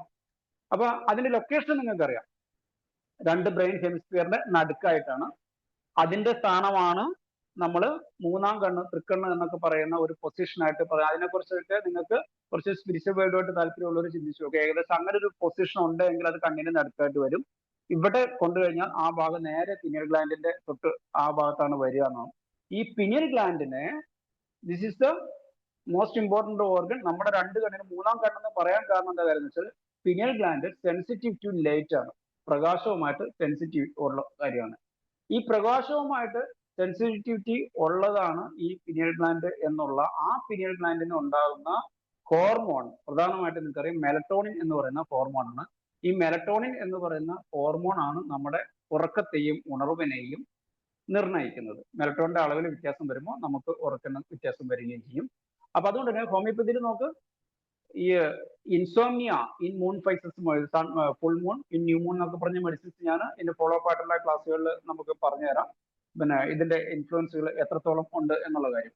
അപ്പോൾ ഈ മെലറ്റോണിൻ ഉണ്ടാക്കുന്നത് ഈ പിനിയൽ ഗ്ലാൻഡിൽ. ഈ പിനിയൽ ഗ്ലാൻഡ് ലൈറ്റ് സെൻസിറ്റീവ് ആണ്.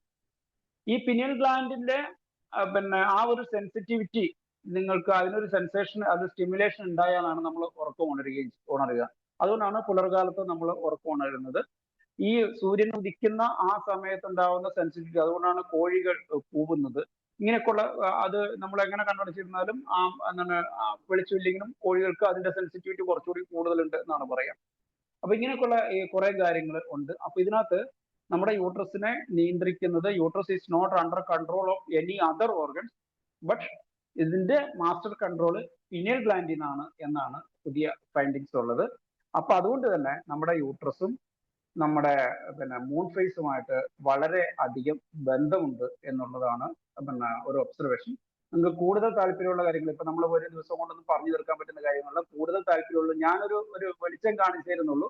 താല്പര്യമുള്ളവർക്ക് കൂടുതൽ മാസങ്ങളിരുന്ന് വിശകലനം ചെയ്യാൻ പറ്റിയ ഒരു വിഷയമാണ് ഈ മൂൺ ഫേസും ഹ്യൂമൻ ബോഡിയും തമ്മിലുള്ളത്. മനസ്സുമായിട്ടുള്ള ബന്ധത്തെ കുറിച്ചിട്ട് ഇതെല്ലാം ഞാനൊരു പെട്ടെന്ന് ഒരു ഇൻട്രൊഡക്ഷൻ മാത്രമാണ് പറയുന്നത്. ഈ നിങ്ങള് ഹനുമാന്റെ കാലത്ത് തന്നെ നമ്മളെ മാനസിക രോഗ ആശുപത്രിക്ക് പറഞ്ഞുകൊണ്ടിരുന്ന ഒരു കാര്യം ലുണാറ്റിക് അസൈലം എന്നാണ്. നിങ്ങൾക്കറിയാലോ, നമ്മളെ ഓർഗൻ ഓഫ് മെഡിസിനകത്ത് നമ്മുടെ മെഡിക്കൽ ടെക്സ്റ്റിനകത്തൊക്കെ അന്നത്തെ കാലത്തൊക്കെ ലൂണറ്റിക് അസൈലം എന്നാണ് പറഞ്ഞുകൊണ്ടിരുന്നത്. എന്ന് വെച്ചാൽ സംതിങ് റിലേറ്റഡ് ടു ലൂണ എന്ന വാക്കിൽ നിന്നാണ് ലൂണറ്റിക് അസൈലം വന്നത്. ലൂണ എന്ന് പറഞ്ഞാൽ ചന്ദ്രൻ എന്നാണ് അർത്ഥം. അപ്പോൾ നമ്മൾക്ക് അതുകൊണ്ടാണ് നമ്മളെ മെഡിസിൻ ആന്റിക്രൂഡിനകത്ത് നമ്മൾ പഠിച്ചിട്ടില്ലേ, മെന്റൽ പിന്നെ എന്താണ് mood alternation in moon phases എന്ന് പറയുന്നത്. ചന്ദ്രികയിൽ പിന്നെ തരളിതമാകുന്ന ആൾക്കാർക്ക് നമ്മൾ ആന്റിക്രൂഡ് കൊടുക്കാറുണ്ട്. അപ്പോൾ ആ ഒരു മെഡിസിൻസ് ഒക്കെ വരുന്ന അന്ന കാലം മുതൽ ചിന്തിച്ചിട്ടുണ്ടായിരുന്നു. അന്നും ഈ മൂൺ ഫേസിന്റെ സമയത്ത് ഈ മനുഷ്യന്റെ പ്രത്യേകിച്ച് ഉന്മാദാവസ്ഥകൾക്ക് വ്യത്യാസം വരുമെന്നുള്ള ഫൈൻഡിങ്സ് ഉണ്ട്. അതുപോലെ തന്നെ ചില രാജ്യങ്ങളിലുള്ള പിന്നെ ഒബ്സർവേഷൻസ് ഉണ്ട്. അപ്പൊ അവര് പറയുന്നു ഈ ഫുൾ മൂണിന്റെ സമയത്ത് അക്രമങ്ങൾ കൂടാറുണ്ട്. ഞാൻ OP-ലൊക്കെ മുമ്പ് നമ്മള് ഹോസ്പിറ്റലിലൊക്കെ പഠിച്ച സമയത്ത് ഈ കറുത്തവാകനും വെളുത്തവാകനും മരണം കൂടുതൽ, പ്രത്യേകിച്ച് കറുത്തവാകന് മരണം കൂടുതൽ നടക്കുമായിരുന്നു. അതുപോലെ ആസ്മ കൂടുന്നത് നിങ്ങൾക്കറിയാം. അപസ്മാരങ്ങൾ കൂടും, കുറേ രോഗങ്ങൾ. ഇനി നമ്മുടെ ടെസ്റ്റിനകത്ത് തന്നെ കുറേ കാര്യങ്ങൾ പറയുന്നുണ്ട്. അത് നമുക്ക് ഓരോ ഇതായിട്ട് നമുക്ക് മനസ്സിലാക്കിയെടുക്കാം. അപ്പൊ ഇതിനകത്ത് ഈ നമ്മുടെ ഈ ശരീരവും ഈ മൂൺ ഫേസുമായിട്ട് ഈ വളരെ അധികം ബന്ധങ്ങളുണ്ട്. അപ്പൊ അതില് ചില ഡിസീസിനെ കുറിച്ചിട്ട് നിങ്ങളുടെ പുസ്തകത്തിൽ പറഞ്ഞിട്ടുള്ള കുറച്ച് കാര്യങ്ങളെ കുറിച്ചിട്ട് നമുക്ക് ആസ്മയുണ്ട്, മൂഡ് സ്വിങ്സ് ഉണ്ട്, കൺവൾഷൻസ് ഉണ്ട്, തൈറോയിഡ് സൈസ് വ്യത്യാസം വരാറുണ്ട്, ഒബിസിറ്റിക്ക് ട്രീറ്റ്മെന്റിനകത്തൊക്കെ മൂൺ ഫേസ് ഉപയോഗിക്കാറുണ്ട്, കഫ്, ഇൻസോംനിയ എന്ന് പറഞ്ഞ കുറേ കണ്ടീഷനകത്ത് ഈ മൂൺ ഫേസുമായിട്ട് ബന്ധമുണ്ട്. അപ്പൊ ഞാൻ ഈ പറഞ്ഞത് നേരത്തെ പറഞ്ഞ പോലെ നമ്മുടെ ഈ പിനിയൽ ഗ്ലാൻഡിന്റെ ഒരു കൺട്രോൾ, ആ പിനിയൽ ഗ്ലാൻഡും ഒരുപക്ഷെ നമ്മുടെ ഈ ശരീരത്തിന്റെ യൂട്രസുമായിട്ടുള്ള കുറെ ബന്ധങ്ങളുണ്ട് എന്നും, അതുകൊണ്ട് തന്നെ നമ്മൾ പിനിയൽ ഗ്ലാൻഡിനെ കുറിച്ച് അന്നത്തെ കാലത്ത് നമുക്ക് പഠിക്കാണ്ടായിരുന്ന വളരെ ചെറിയൊരു പോർഷൻ മാത്രമേ പിനിയൽ ഗ്ലാൻഡിനെ കുറിച്ചിട്ട് പഠിക്കാണ്ടായിരുന്നുള്ളൂ. ഇന്നും അങ്ങനെ തന്നെയാണ്, വളരെ കുറച്ചിട്ടേ പഠിക്കാനുള്ളൂ. പക്ഷെ പിനിയൽ ഗ്ലാൻഡ് അതർവൈസ് വളരെയധികം ശ്രദ്ധിക്കേണ്ട ഒരു ഗ്ലാൻഡാണ്. അപ്പൊ അതുകൊണ്ട് നിങ്ങൾ ഇനിയായാലും ഒരു അവസരം കിട്ടുമ്പോൾ ആ പിനിയൽ ഗ്ലാൻഡിനെ കുറിച്ചിട്ടും പിന്നെ അതിന്റെ ഇൻഫ്ലുവൻസ് ശരീരത്തിനെ കുറിച്ചിട്ടും ഒന്ന് സീരിയസ് ആയിട്ട് നോക്കുക. നമുക്ക് ഹോമിയോപ്പതിയില് ഈ ലൂണ എന്ന് പറഞ്ഞ മെഡിസിൻ ഉള്ള കാര്യം നിങ്ങൾക്ക് അറിയാമല്ലോ. ഇമ്പോൺട്രാബിലയാണ് ലൂണ എന്ന് വെച്ചാൽ ചന്ദ്രപ്രകാശത്തിൽ നിന്ന് ഉണ്ടാക്കുന്ന ഒരു മെഡിസിനാണ് ലൂണ എന്ന് പറയുന്നത്. ഞാൻ സാധാരണ പറയാറുണ്ട്, സമ്മറിൽ ഞാൻ സോൾ ഉപയോഗിക്കുന്നത് പോലെ ലൂണ നമുക്ക് 200 പൊട്ടൻസി അല്ല 30 പൊട്ടൻസി. 200 ആണ് കുറച്ചുകൂടി പിന്നെ എഫക്റ്റീവായിട്ട്, എസ്പെഷ്യലി ഈ ഇൻസോംനിയയ്ക്കും അതുപോലെ തന്നെ മാനസിക പ്രശ്നങ്ങളുള്ള ആൾക്കാർക്ക് ഉപകാരപ്പെടുന്നതായിട്ട് കണ്ടിട്ടുള്ളത്. അപ്പൊ ലൂണ ഒന്ന് മേടിച്ചു വെക്കുക. അപ്പൊ ഇനി നമുക്ക് ഈ ശരീരവും നമ്മുടെ ഹോമിയോപ്പതിക് രീതിയിൽ പിന്നെ ഇവയായിട്ട് ഹോമിയോപ്പതിക് മെഡിസിനുമായിട്ടുള്ള കുറച്ച് ബന്ധങ്ങളെ കുറിച്ചിട്ട് നമുക്കൊന്ന് ചർച്ച ചെയ്യാം. അപ്പൊ അതിനകത്ത് പൊതുവെ നമ്മൾ പുസ്തകത്തിൽ പറഞ്ഞിട്ടുള്ള കുറച്ച് കണ്ടീഷൻ ഉണ്ട്. ഒരു 10ഓളം കണ്ടീഷൻസ് മാത്രമേ മൂൺ ഫേസുമായിട്ട് ബന്ധപ്പെടുത്തിയിട്ട് നമ്മൾ പഠിച്ചിട്ടുള്ളൂ, നമ്മുടെ പുസ്തകങ്ങളിലുള്ളൂ. പക്ഷെ അതല്ലാതെ കുറേ കണ്ടീഷൻസ് നിങ്ങൾ ഇനി കണ്ടെത്താൻ പറ്റും. അപ്പൊ ഞാൻ ഇന്ന് പറഞ്ഞ ഈ ഒരു ഇതിനകത്ത് നിങ്ങൾ ഓർക്കേണ്ടത് ഒരു ഫുൾ മൂണോ അല്ലെങ്കിൽ ന്യൂ മൂണോ സമയത്ത് നിങ്ങളുടെ ക്ലിനിക്കിൽ വരുന്ന അക്യൂട്ട് കേസസും ക്രോണിക് കേസസും നിങ്ങളൊന്ന് ഒബ്സർവ് ചെയ്യുക. ആ ഒബ്സർവ് ചെയ്തിട്ട് ഇതിനകത്ത് മൂൺ ഫേസിലുള്ള ഏതെങ്കിലും മെഡിസിൻസ് വരുമോ എന്നൊന്നും ഒരു ചിന്തയുണ്ടാവും. ഇപ്പൊ ഈവൻ ചെവി വേദനയ്ക്ക് തന്നെ പിന്നെ ഇങ്ങനെയുള്ള ഫുൾ മൂണോ ന്യൂ മൂണോ വരുന്ന ചെവി വേദനയ്ക്ക് വരുന്ന ഒരു മെഡിസിൻ സൈലീഷ്യ. അങ്ങനെ തന്നെ പുസ്തകത്തിൽ പറഞ്ഞിട്ടുണ്ട്, റെപ്പർട്ടറി പറഞ്ഞിട്ടുണ്ട്. അപ്പോ ഒരു കേസിനകത്ത് നിങ്ങൾക്കറിയാം സൈലീഷ്യന്റെ അക്യൂട്ട് പൾസാറ്റിലെ മിക്കവാറും പൾസാറ്റിലെ ചെവി വേദനയ്ക്ക് നല്ലൊരു മെഡിസിനാണ്. അപ്പൊ ഇങ്ങനെ ഒരു കേസിനകത്ത് ആ ശരീരം പ്രത്യേകിച്ച് തല വേർക്കുന്ന ഒരു കുട്ടിയാണെങ്കിൽ, നമ്മൾ കൽക്കരി കാർബനെ പോലെ തല വേർക്കുന്ന ഒരു കുട്ടി ചെവിവേദന വരുന്നു, അത് ഫുൾമൂൺ അല്ലെങ്കിൽ ഇതുപോലൊരു ന്യൂമോണോ ഒക്കെ ആണെങ്കിൽ ക്യാൻ തിങ്ക് അബൌട്ട് സൈലീഷ്യ. കാരണം ഞാൻ നേരത്തെ പറഞ്ഞ പോലെ 3 ലെഗ്ഡ് സ്റ്റൂളായിട്ട് അക്യൂട്ട് ഡിസീസിനകത്ത് കാണുക, അതിനകത്ത് 3 കാല് ഉണ്ടായിരിക്കണം, അതിൽ ഒരു കാല് മിക്കവാറും നിങ്ങളുടെ ക്ലൈമറ്റ് ആണ് എന്ന് നിങ്ങൾ ധരിക്കുകയാണെങ്കിൽ നിങ്ങൾക്ക് ബാക്കി 2 സിംറ്റം കൂടി കിട്ടിക്കഴിഞ്ഞാൽ നിങ്ങൾക്ക് ഷുവർ കട്ടായിട്ടുള്ള മെഡിസിൻസ് നിങ്ങൾക്ക് കിട്ടും. അപ്പൊ അതിനകത്ത് ഹോമിയോപ്പതി മെഡിസിനകത്ത് നമ്മുടെ ന്യൂമോൺ അഗ്രിവേഷൻ എന്ന് പറയുന്ന മെഡിസിനകത്ത് ഞാൻ നേരത്തെ പറഞ്ഞ അതേപോലെ തന്നെ സൈലീഷ്യ, അലൂമിന നോക്കണം. ചന്ദ്രോപരിതലത്തില് സൂര്യന്റെ ഉപരിതലത്തില് ഏറ്റവും കോമൺ ആയിട്ടുള്ള 2 എലമെന്റ്സിൽ ഒന്നാണ് സൈലീഷ്യ. സിലിക്കൺ ഡയോക്സൈഡ് ആണ് നമ്മുടെ ഭൂമിയുടെ ഉപരിതലത്തിൽ ഏറ്റവും കൂടുതലുള്ളത്. ഇതിനെ ആയിരിക്കും ഒരുപക്ഷെ ചന്ദ്രൻ ആകർഷിച്ച് പുറത്തെത്തിച്ചതെന്നും മറ്റുള്ള എലമെന്റ്സ് ഒരുപക്ഷെ ഭൂമിയുടെ കാന്തി ശക്തി കൊണ്ട് താഴോട്ട് ഹെവി മെറ്റൽസ് അങ്ങോട്ട് താഴോട്ട് പോവുകയും ചന്ദ്രന്റെ ആകർഷണം കൊണ്ട് ചിലപ്പോൾ കുറെ ഉപരിതലത്തിലോട്ട് വന്ന എലമെന്റ്സ് ആകാം. ജസ്റ്റ് ഒരു കൺസെപ്റ്റ് മാത്രമാണ് ഞാൻ പറയുന്നത്, ആകാമെന്ന് കരുതുക. അപ്പൊ എങ്ങനെയാലും ഭൂമിയുടെ ഉപരിതലത്തിൽ ഏറ്റവും കൂടുതൽ കാണുന്ന മെഡിസിൻസ് ഒന്നായ സിലിക്കയിൽ നിന്നുണ്ടാകുന്ന സൈലീഷ്യയാണ് നമ്മുടെ ഈ ന്യൂമോണിന് അഗ്രിവേഷന് ഏറ്റവും നല്ല മെഡിസിൻസ്. ഒന്ന് അലുമിനിയാണ്, മറ്റൊന്ന് പിന്നെ കോസ്റ്റിക്കം ഉണ്ട്. പിന്നെ കോസ്റ്റിക്കത്തിന്റെ നിങ്ങൾക്ക് കോസ്റ്റിക്കത്തിന്റെ പേര് എനിക്ക് പ്രത്യേകമായിട്ട് ഓർമ്മ വരുന്നില്ല. കോസ്റ്റിക്കത്തിന്റെ മറ്റൊരു പേരുണ്ടല്ലോ, ആർക്കെങ്കിലും അറിയാമെങ്കിൽ ഒന്ന് ഗ്രൂപ്പിൽ ഇടുകയും ഒന്ന് പറയുകയും ചെയ്യണേ. അതിന്റെ കാൽഷ്യവും അതിനകത്ത് ഹൈഡ്രജനും പൊട്ടാസ്യം, ഓക്സിജൻ ഒക്കെ അടങ്ങിയിട്ടുള്ള ഒരു കോമ്പൗണ്ട് ആണ് കോസ്റ്റിക്കം എന്ന് പറയുന്ന ആ ഒരു കോമ്പൗണ്ട് നിങ്ങൾക്ക് അറിയാമായിരിക്കും. പിന്നെ മെഡിസിൻസ് ഒന്ന് ക്ലമാറ്റിസ് എറക്റ്റ, അമോണിയം കാർബ്, ബിഫോറാന, കുപ്രമെറ്റ്. അതിനകത്ത് നിങ്ങൾക്ക് ഓർക്കാൻ വേണ്ടിയിട്ട് ഞാൻ ഒരു കാര്യം പറയാം. പിന്നെ കൺവെൻഷനകത്തൊക്കെ ഏറ്റവും കൂടുതൽ എഫക്റ്റീവ് ആയിട്ടുള്ള മെഡിസിൻ എസ്പെഷ്യലി ന്യൂമോണിനകത്ത് ഈ കുപ്രമെറ്റാണ്. അപ്പൊ ഞാൻ ഈ കുപ്രമെറ്റിനെ പഠിച്ച ഒരു രീതി എങ്ങനെയാണെന്ന് വെച്ചാൽ, കുപ്രത്തിന്റെ ആദ്യത്തെ അക്ഷരം സി ആണല്ലോ. സി കണ്ടു കഴിഞ്ഞാൽ ഒരു ന്യൂമൂണിന്റെ ചന്ദ്രക്കല പോലെ ഉണ്ടല്ലോ, ചന്ദ്രക്കല പോലെയാണ് സി എന്ന അക്ഷരം.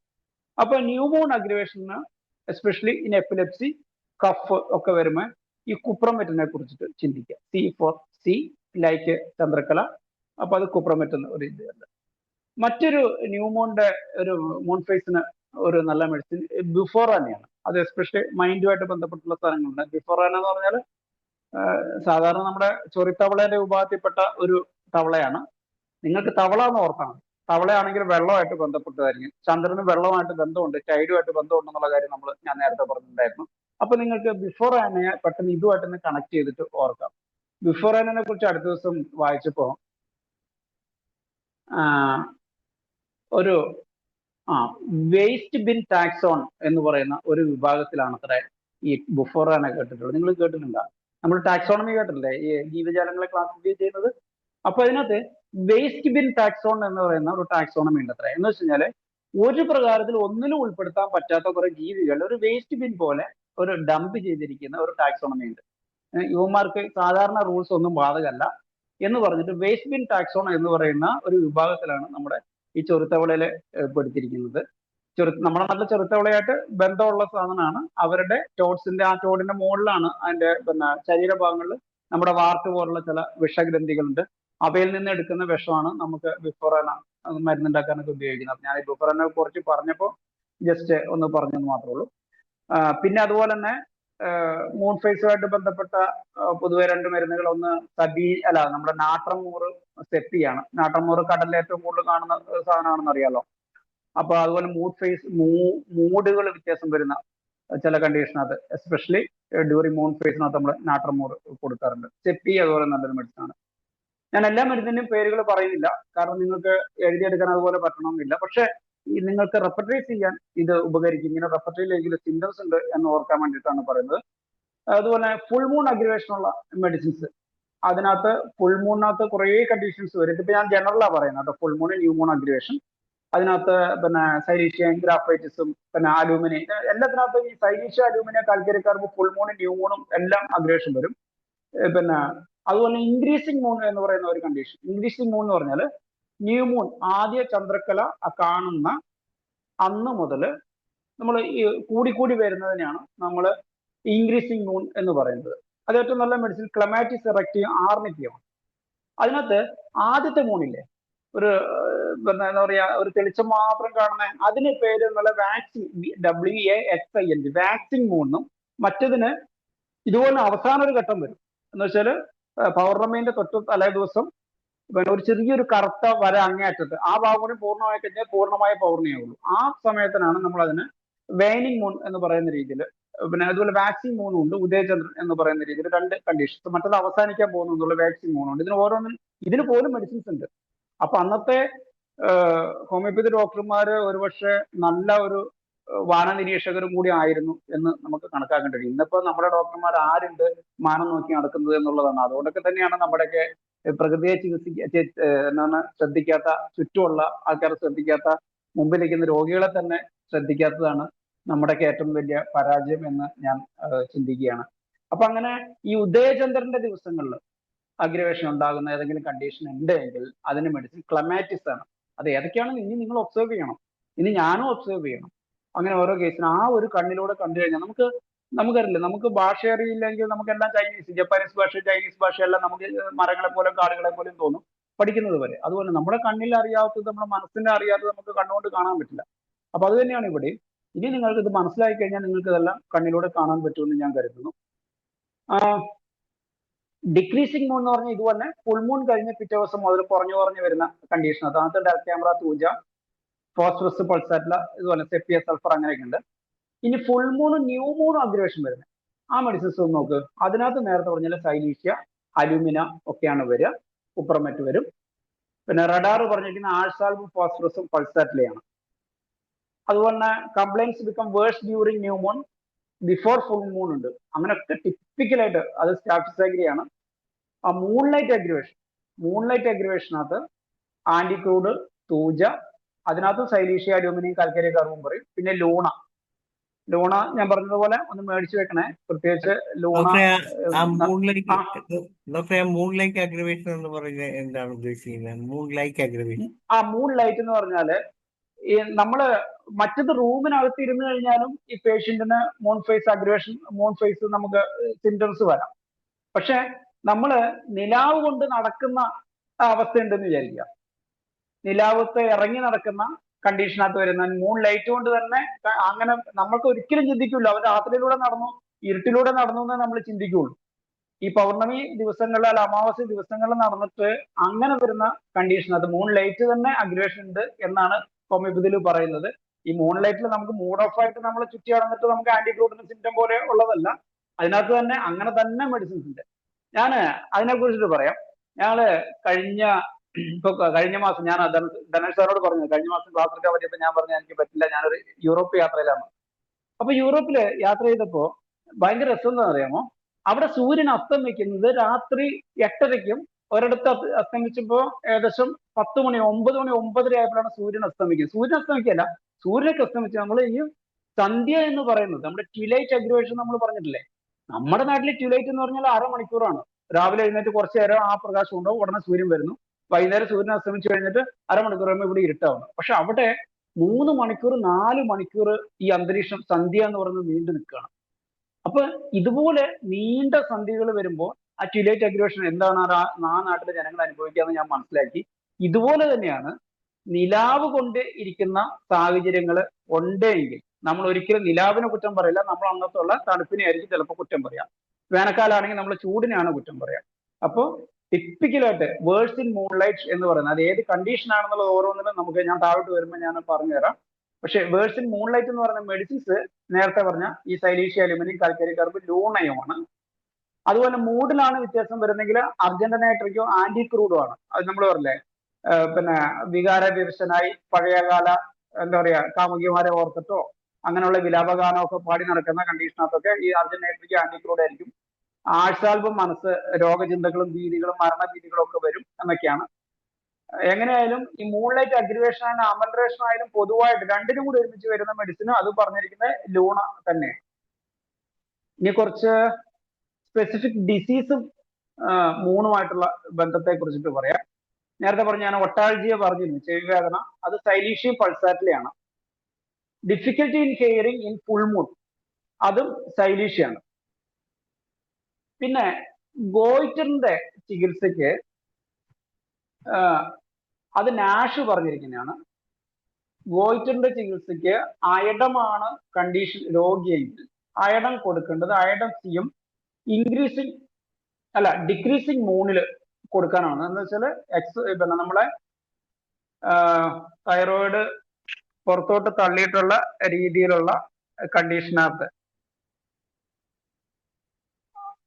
ഹൈപ്പർ തൈറോയിഡിസിനകത്ത് വന്നിട്ട് ഗോയിറ്റർ ടിപ്പിക്കലായിട്ടുള്ള വലിയ ഗോയിറ്റർ ഉള്ള കണ്ടീഷനകത്ത് നമ്മൾ ഡിക്രീസിങ് മൂണിൽ അയഡം സിയും തുടർച്ചയായിട്ട് ഞാൻ കൊടുക്കാറുള്ള 8 ഡോസ് ആയിരുന്നു. ആ 8 ഡോസ് തുടർച്ചയായിട്ട് അയഡം സിഎം കൊടുക്കും. അയഡം പേഷ്യന്റ് ആയിരിക്കണേ. അയഡത്തെ പോലെ തന്നെ ഈ ഡിക്രീസിങ് മൂണിൽ ഈ സ്വെല്ലിങ് കുറയ്ക്കാൻ വേണ്ടിയിട്ട് നമുക്ക് ഗോയിറ്ററിന്റെ സ്വെല്ലിങ് കുറഞ്ഞു. ചില കേസിനകത്ത് എങ്ങനെയാന്ന് വെച്ചാൽ ഗോയിറ്റർ ഉണ്ട്, പേഷ്യന്റ് TSHും അതുപോലെ T3 T4 എല്ലാം നോർമൽ ആയിരിക്കും, തൈറോയിഡൈറ്റിസ് ഉണ്ടാവുകയില്ല. അപ്പൊ ഇതൊരു കോസ്മെറ്റിക് പ്രോബ്ലം ആണ്. ഇതിങ്ങനെ വീർത്ത് വരും, വലുതായിട്ട് വീർത്ത് വരും, ഭയങ്കര പിന്നെ ബുദ്ധിമുട്ടാണ്, എല്ലാവരും കാണുമ്പോൾ ചോദിച്ചുകൊണ്ടിരിക്കും. അങ്ങനെയുള്ള കേസുകൾ അവർക്ക് അയഡത്തിന്റെ കോൺസ്റ്റിറ്റ്യൂഷൻ നിങ്ങൾക്ക് അറിയല്ലോ, ഡാർക്ക് ആയിരിക്കും, മെലിഞ്ഞിട്ടായിരിക്കും, ഓൾ ഗ്ലാൻസ് എക്സെപ്റ്റ് ഗോയിറ്റർ തന്നെയായിരിക്കും വീർത്തിട്ടുണ്ടാവുക. ബാക്കി എല്ലാ ഗ്ലാൻസ് എസ്പെഷ്യലി ബ്രസ്റ്റ് അടക്കമുള്ള എല്ലാ ഗ്ലാൻസും പിന്നെ ഷ്രിങ്ക് ചെയ്ത് വരും, മെലിഞ്ഞ് ഉണങ്ങിയിട്ടുണ്ടാവും. അങ്ങനെയുള്ള സ്ത്രീകളാണ് ടിപ്പിക്കൽ അയഡം പേഷ്യൻസ് വരിക. ആ അയഡം പേഷ്യൻസ് ഡാർക്ക് സ്കിൻഡ് കൂടെ ആയിരിക്കും. ഇതുപോലെ തന്നെ വൈറ്റ് സ്കിൻഡ് ആണെങ്കിലാണ് ബ്രോമിയം പറയുന്നത്. പക്ഷെ അത് എത്രത്തോളം ശരിയാണെന്ന് എനിക്ക് അറിയില്ല. പക്ഷെ ഞാൻ അയഡവും ബ്രോമിയും അത് കറുത്ത ആൾക്കാരാണെങ്കിൽ പലപ്പോഴും അയഡവും, അല്ലാതെ കുറച്ചൊരു വെളുത്ത കോൺസ്റ്റിറ്റ്യൂഷനാണ് വരുന്നതെങ്കിൽ ബ്രോമിയവും ഉപയോഗിക്കാറുണ്ട്.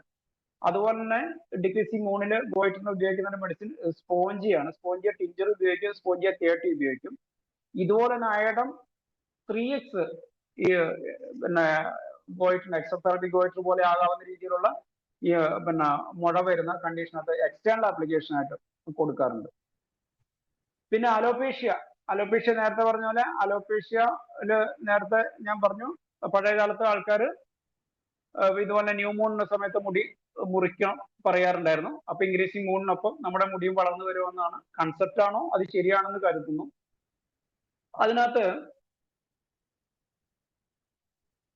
Clerk dictionary of materia medical പറഞ്ഞിട്ടുള്ള ഒരു മെഡിസിൻ ഉണ്ട്, സ്ഫിംഗുറസ് മാർട്ടീനസ് എന്ന് പറയുന്ന SPHINGURUS, സ്ഫിംഗുറസ് മാർട്ടീനസ്.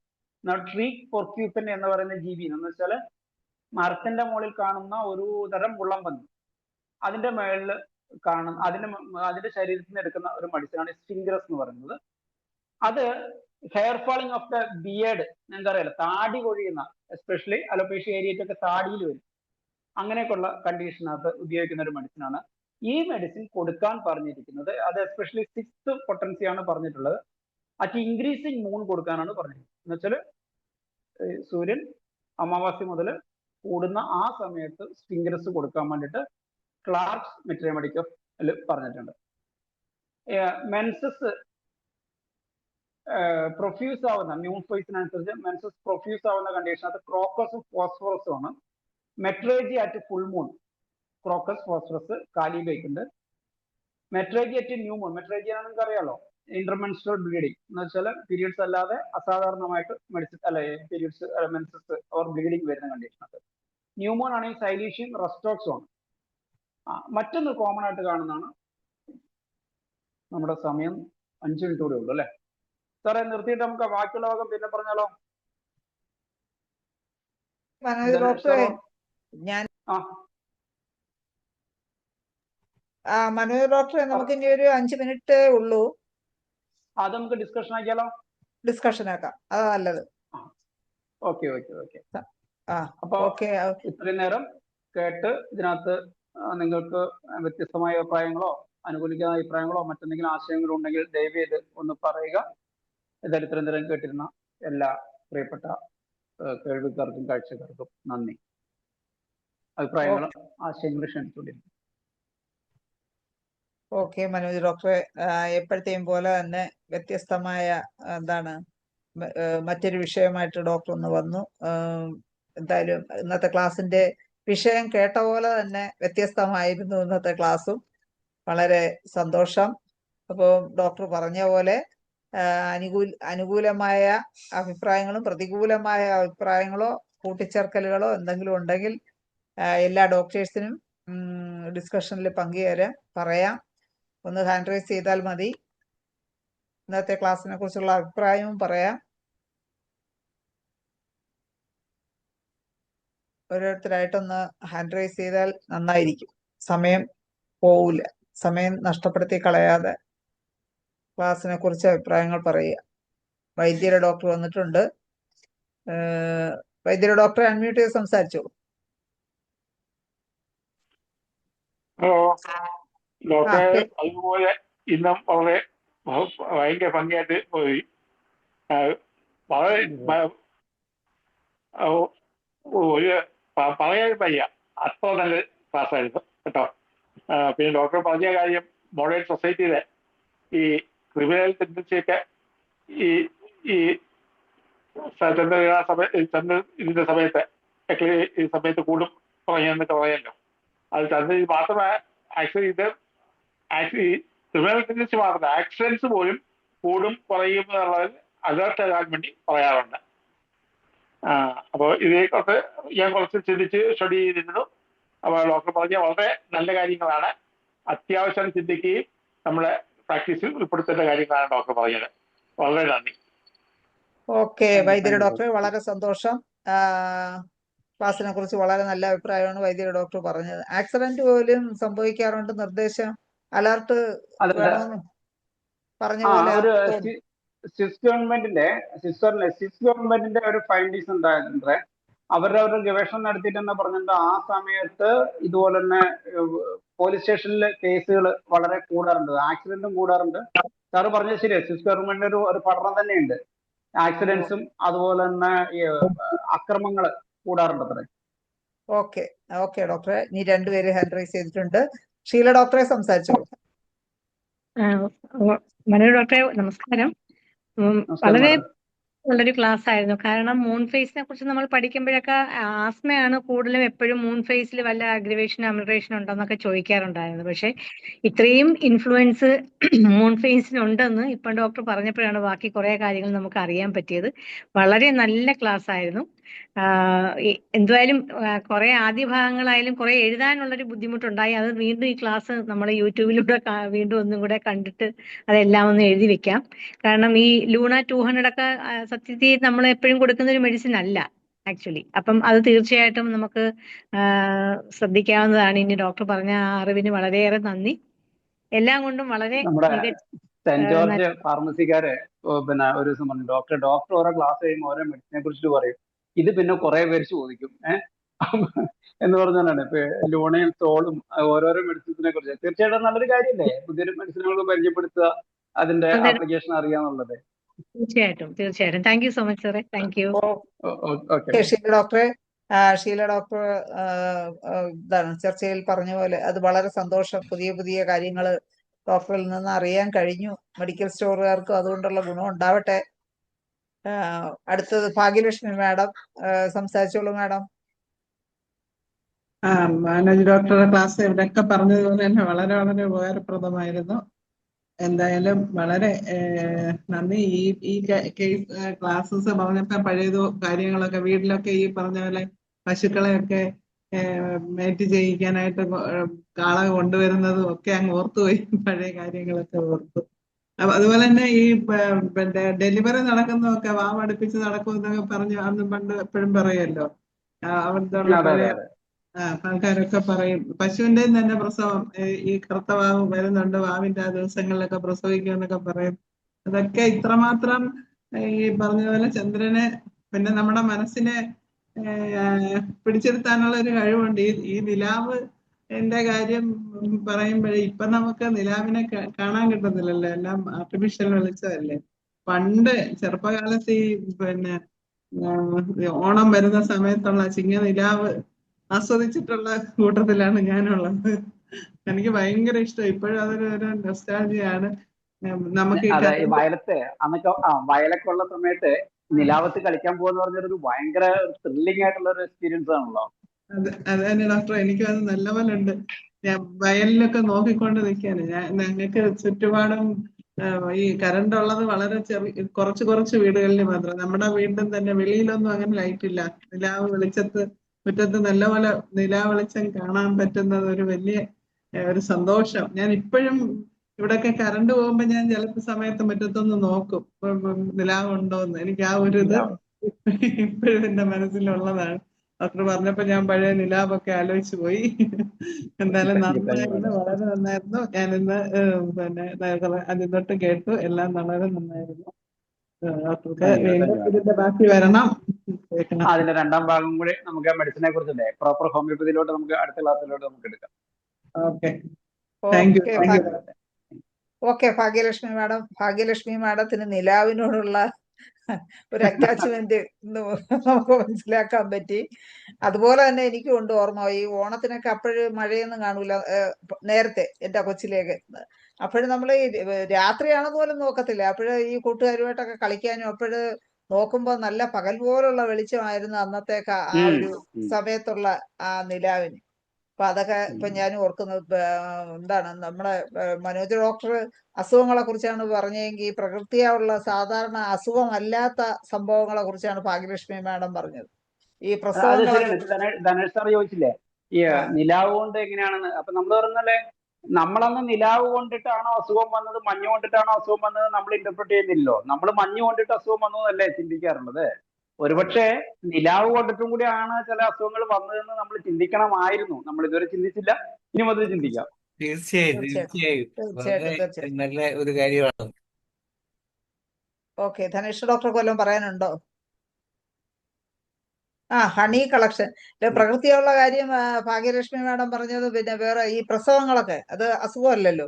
പ്രസവങ്ങൾ വാവെടുക്കുമ്പോ ഉണ്ടാവുമെന്നും പിന്നെ അങ്ങനെയുള്ള കാര്യങ്ങള് ഈ മരണങ്ങൾ നടക്കുമ്പോണ്ടല്ലോ, നമ്മൾ ഈ പ്രായമായ ആൾക്കാര് ഈ മരണത്തോട് അടുക്കുക പ്രത്യേകിച്ച് നമ്മൾ പറയാറുണ്ട്, ഈ വാവൊന്ന് കഴിയട്ടെ എന്നിട്ട് ബാക്കി തീരുമാനിക്കാന്ന് പറയും.